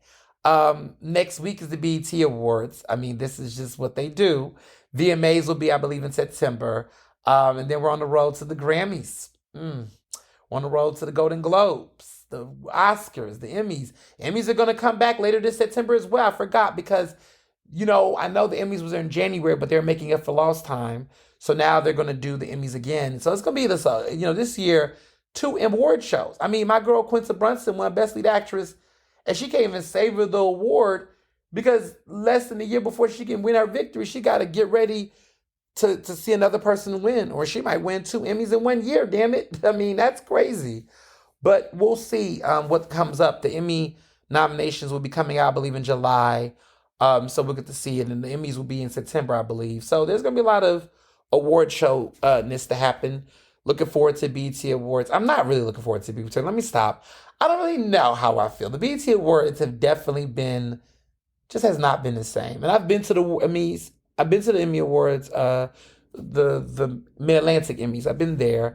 Of course, I've been to the Grammys. I've been to the BET Awards 10 years ago. It was in 2014 when I went to the BET Awards. And that was a good show. But, it's just been really hit and miss lately. I don't know. I don't know what to expect this year. I hear that the VMAs, Beyonce might be performing. I think I heard that she's performing this year. I could be wrong, but I typically am right. I don't know. I mean, she's going to perform Cowboy Carter, which makes sense, I suppose. She didn't do anything for the Renaissance era. This campaign for a Grammy is strong. She really wants Album of the Year next year. We'll see. But I really do like the Tony Awards. I really feel like overall I'm always appreciate the performances, the diversity of the winners. You can really root for people that are black, and somebody black will win. And so that's always great. So I really did appreciate the Tonys. Best musical was The Outsiders. Best play was Stereophonic, which was really good. But yeah, it was a good show overall.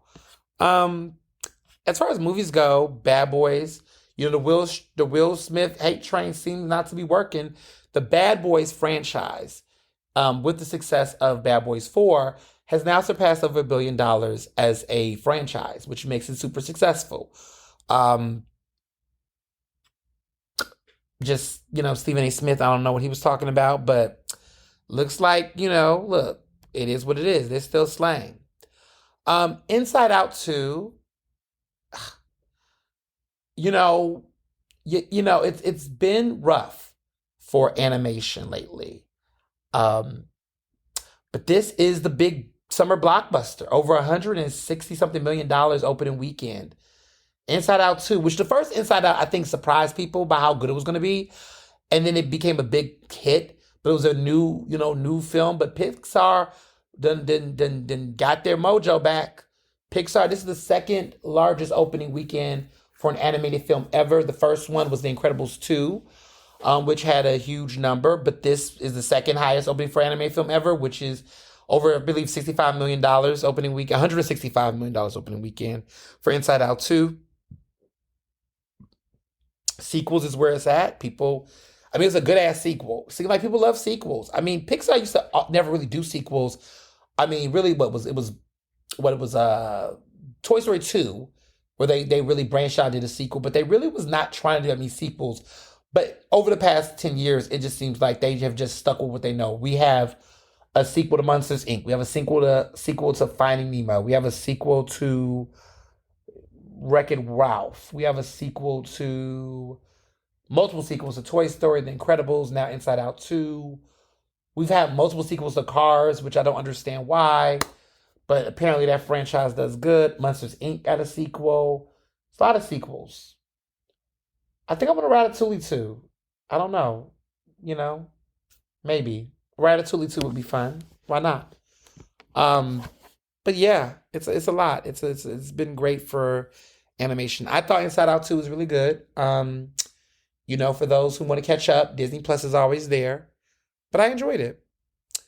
And then lastly, before I move on to music, there's this new Tyler Perry movie called Divorce in the Black. For whatever reason, fans and people on social media have finally began to clock this phenomenon that Tyler Perry's been doing. And everyone's beginning to say, why is it me or is it that Tyler Perry keeps making the same film? Well, I mean, I could have told y'all that like 15 years ago. I don't know why we're acting surprised now. But Tyler Perry has another movie. In this case, it's Megan Good. Get a washed up actress, put her in okay, I don't mean that. Let me clean that up. Let me wash my mouth. Get a actress we haven't seen in a long time in film. Okay. Um, Give us a creepy man that's attractive, that is seen through the lens of a butch queen. I don't know who that butch queen is. I'm just saying somebody can see he's got the eye and the lens. I don't know who's, casting him. But get one, okay? He's got to have body. He's got to have sex appeal. You got to have this woman who goes out and leave her nice, fancy lifestyle to go out and meet a regular, degular dude. And the trailer tells you how the movie's going to play out pretty much, but there's always some stupid plot twist. But find us this really smart man that she's with who's a jerk. He's evil. He's mean. I think it's a tragic story. It's always a tragic mulatto kind of story. So this time around, this actor who's with him is another washed up actor. Was it one of Mari's ex-husbands? Richard Lawson is in the film. That's Tina Knowles' ex-husband who used to be on soap operas. So he's a good soap opera actor. And now he's in this film as some minister, something in the church. Always got to have the church involved in the case.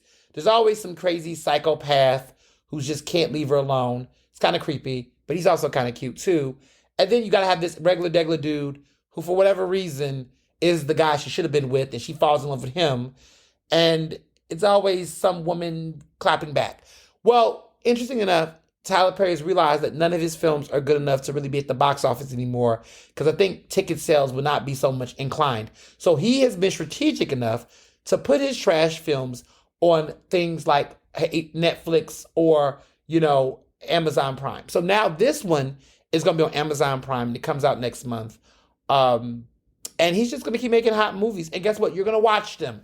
You're going to watch them because now you don't have to pay for them. Hallelujah. Now you can watch horrible to-be quality with upscale quality, upscale to-be film quality films now in the comfort of your own bedroom. So that Tyler Perry film that he did on Netflix that had Kelly Rowland in that horrible film, bless her heart, at least she had better wigs. But these actresses the wigs are not seem to be that good. He's got Debbie Morgan in this film. Where did Debbie Morgan go? Why didn't we put Debbie Morgan in better films so she wouldn't have to be in a Tyler Perry film? Goodness gracious. But this is what he do, and it is what he's going to do. And at this point, we all know what he does, so it's not a surprise. As far as music goes, our girl Cardi B, she was at Coney Island. She's out here performing, doing shows. She says the new album is coming. It's coming. I believe her. This new album will come out in 2024. It's coming. I believe her. Atlantic Records is not playing games. She's out here talking more about this new album than she has had consistently in a minute.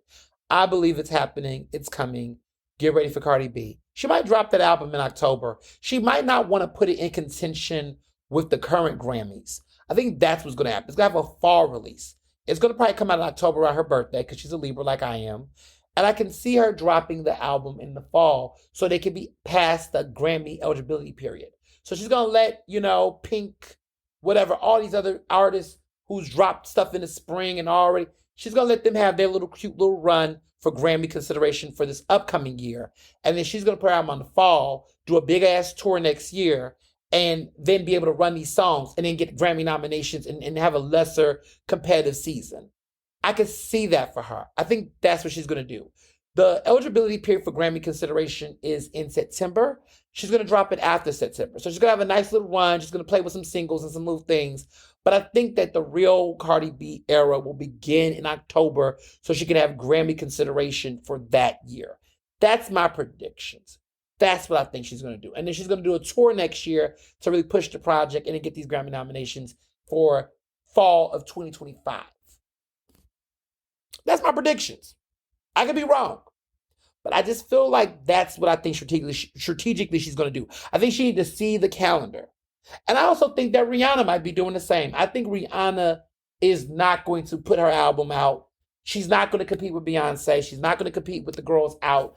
There's a lot of women. There's Billie Eilish. There's in the pop categories, you got Taylor Swift. You got Ariana Grande. You got Sabrina Carpenter, who's really out here doing numbers right now.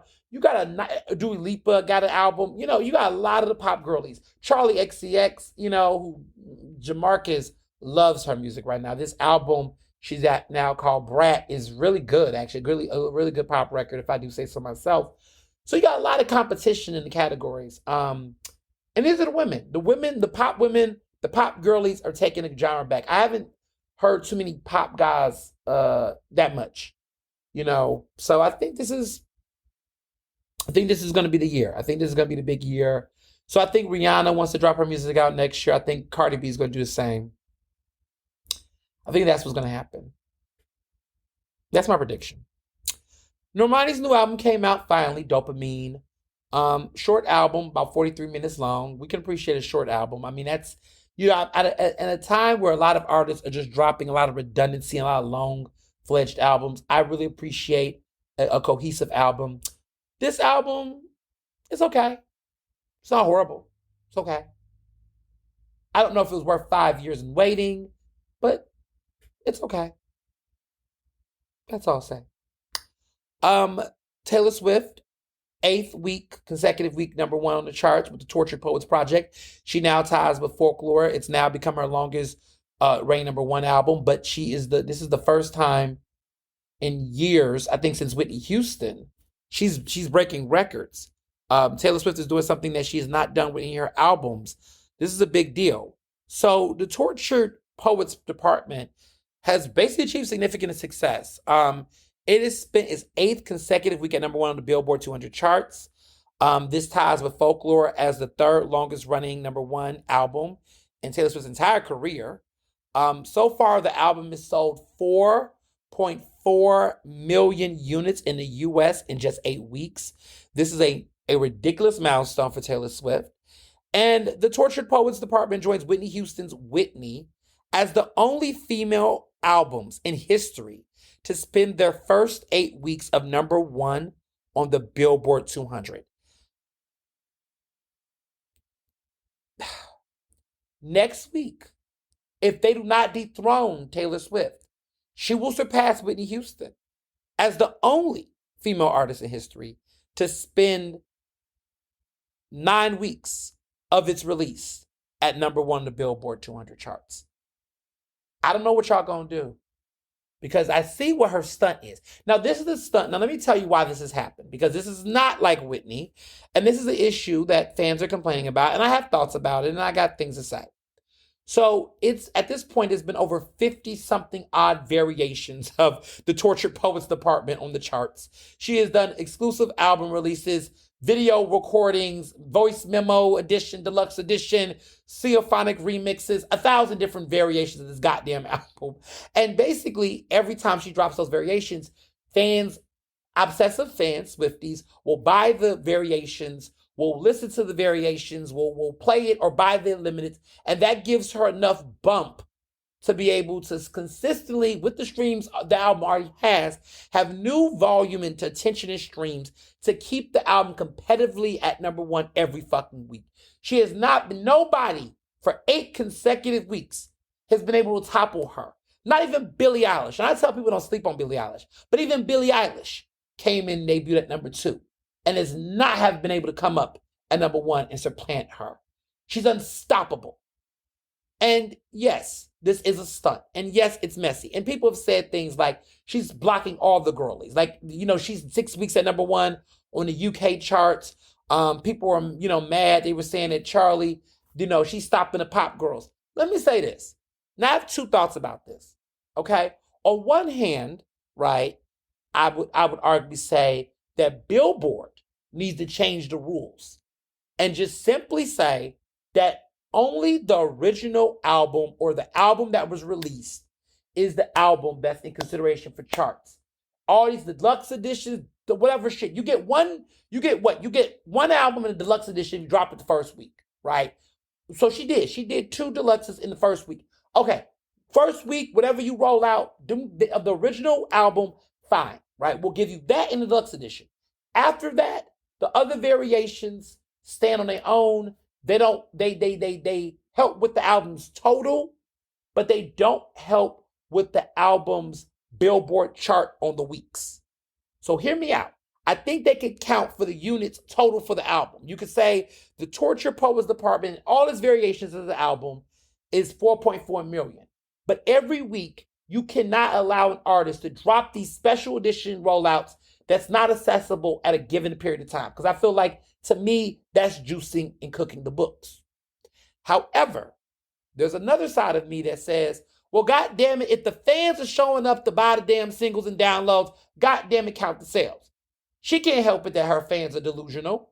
And at the end of the day, it's a free motherfucking market, and people want to go out and buy the albums like they do. Can't get mad at that. We can't get mad. Mediocrity cannot win. Well, mediocre marketing cannot win. Clearly the music, this album is mediocre as fuck. This is not my favorite Taylor Swift album, and I'm very transparent about it. On my rankings, this is very low. Now, she does have a couple of songs on the album, like I've mentioned earlier, that have me in a chokehold. The one that really do is Guilty as Sin. I got a YouTube music recap this week. I'm not going to talk about the results and all the artists that were mentioned on that list. But what I will tell you is that Beyonce came at number 2. Taylor Swift came at number 1 as my most listened to artist. Sarah McLachlan was in the top 5. More on that later on. Not this week's episode, but later on. And who else? Who else was it? Who had me in a chokehold? I guess I would say the other artist that definitely had me in the chokehold was who was it? Was it? I think it was the. Oh no! The artist who had me in a chokehold. The song that had me in a chokehold was, so Ariana Grande was on that top 3. It was Taylor Swift, Beyonce, Ariana Grande, Sarah McLachlan. And who was the other artist? Let me look. I'm going to look at my recap. I guess I'll tell y'all now. No shame. I want to see my recaps. Who had me a chokehold this season? Trying to see. Let me pull up my list. They had like a little playlist. Let me see. Do they have it? That's funny. So my artists that I have for my recap is so all of the total recap. Let me see. Oh, well, that's the Taylor Swift. Guilty as Sin. But she was my artist. So okay, here it goes. It was Taylor Swift, Ariana Grande, Beyonce, Coldplay, and Sarah McLachlan. My top tracks that I could not stop. The top albums that I listened to a lot was the top tracks was Guilty as Sin by Taylor Swift, The Boy Is Mine by Ariana Grande, Supernatural, which was Ariana Grande and Troye Sivan, Fortnite by Taylor Swift. Interesting. I guess I did listen to that a lot, I guess. And Karma by Taylor Swift. Karma just is never going to get over me. My top artists were, beyond Taylor Swift, Ariana Grande, Beyonce, Coldplay, Sarah McLachlan. My top albums was the Tortured Poets Society. Tortured Poets Department.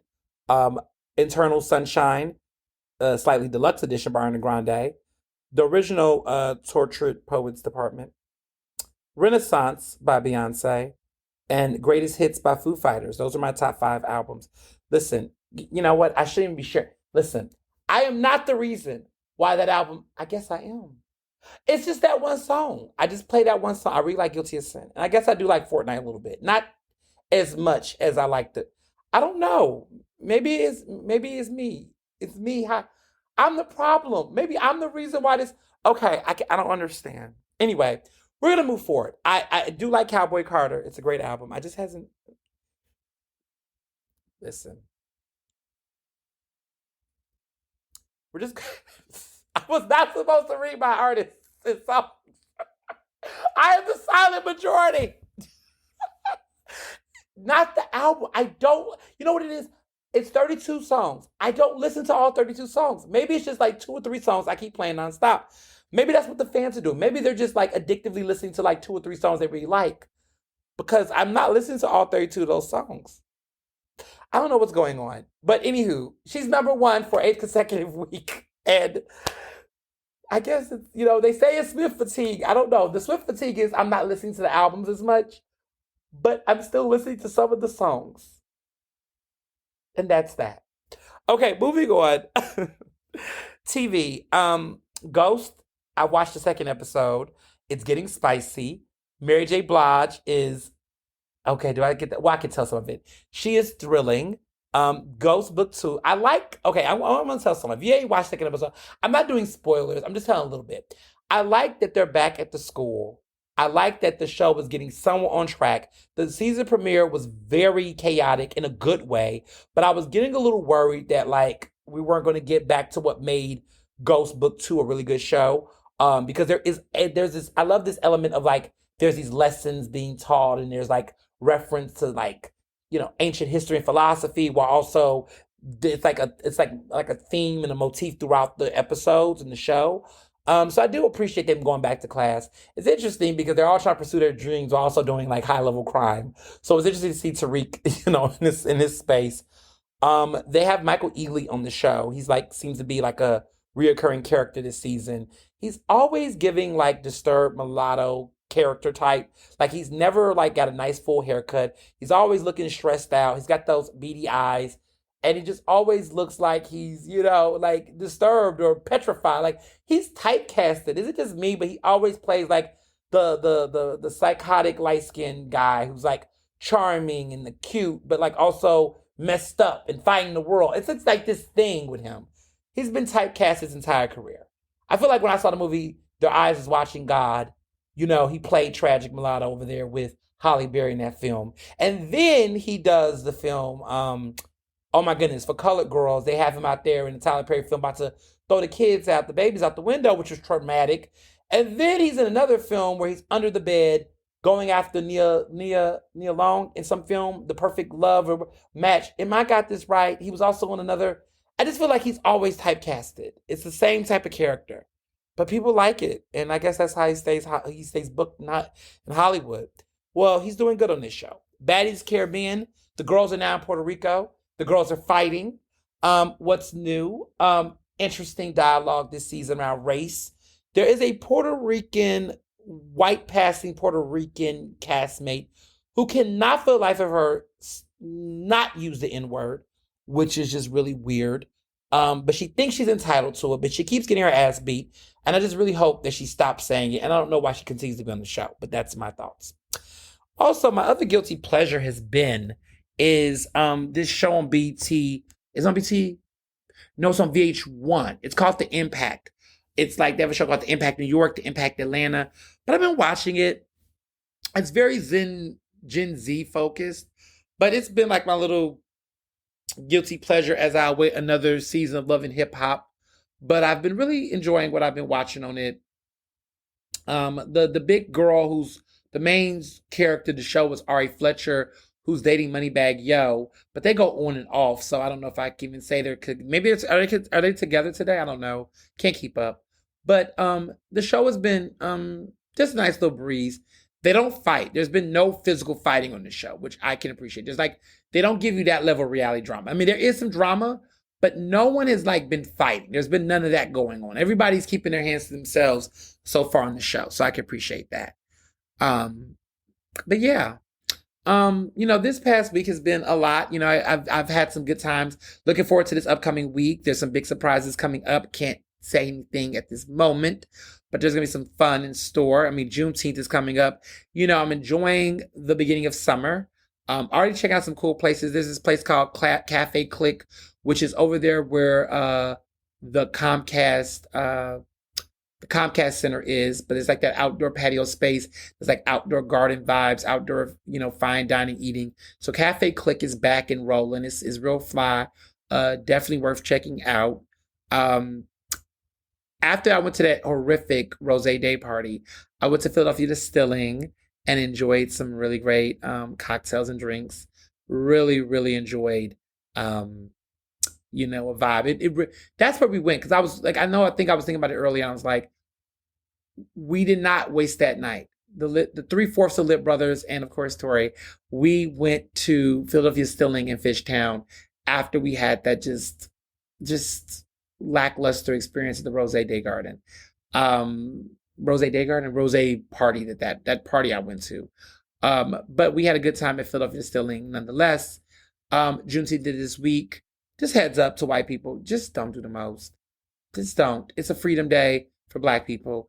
Just don't do the most. Just retweet people and support and show love to folks that just share. Just don't make it about you. Just don't be performative. Just be, what's the word? Regular. I mean, that's all. I mean, it's hard to say that. I mean, this week is going to be chaotic. Trump is on his whole I Love Black People tour. He was talking to clergy in Detroit earlier on the weekend. It's just a shit show across the board. But, this week is going to be full of surprises. Also, stay warm, y'all. There's going to be a massive heat wave this week. So I'm really not going to be outside like that. If I am outside, I'm indoors. But I'm not going to be outside like that. I'm not going to be melting. I don't have to go to city council on Thursday morning, so I get to fully sleep and rest. So I'm going to really enjoy not being out here in this heat, because this heat is serious. Just hydrate. Black folks, we got to use sunscreen. I've been hearing people don't use sunscreen, but make sure you embed the sunscreen and moisturize. Like I said, you got to be chalky with it. I get that be the turn off too, because you don't want to be like looking ashy. But sunscreen it up. Hydrate. Don't play with this weather. If you don't got to be outside, don't be outside. If you got to be outside, hydrate and wear sunscreen and be safe. Okay? Okay. And as always, be well and be best. Ernestly Speaking is recorded in Philadelphia, Pennsylvania, and can be found on Apple Podcasts, Google Podcasts. To stay up to date with the latest on the show, follow me on Facebook, Twitter, and Instagram at Mr. Ernest Owens. Use the hashtag Ernestly Speaking to tell me what you thought about this episode, and check out my website at ernestowens.com.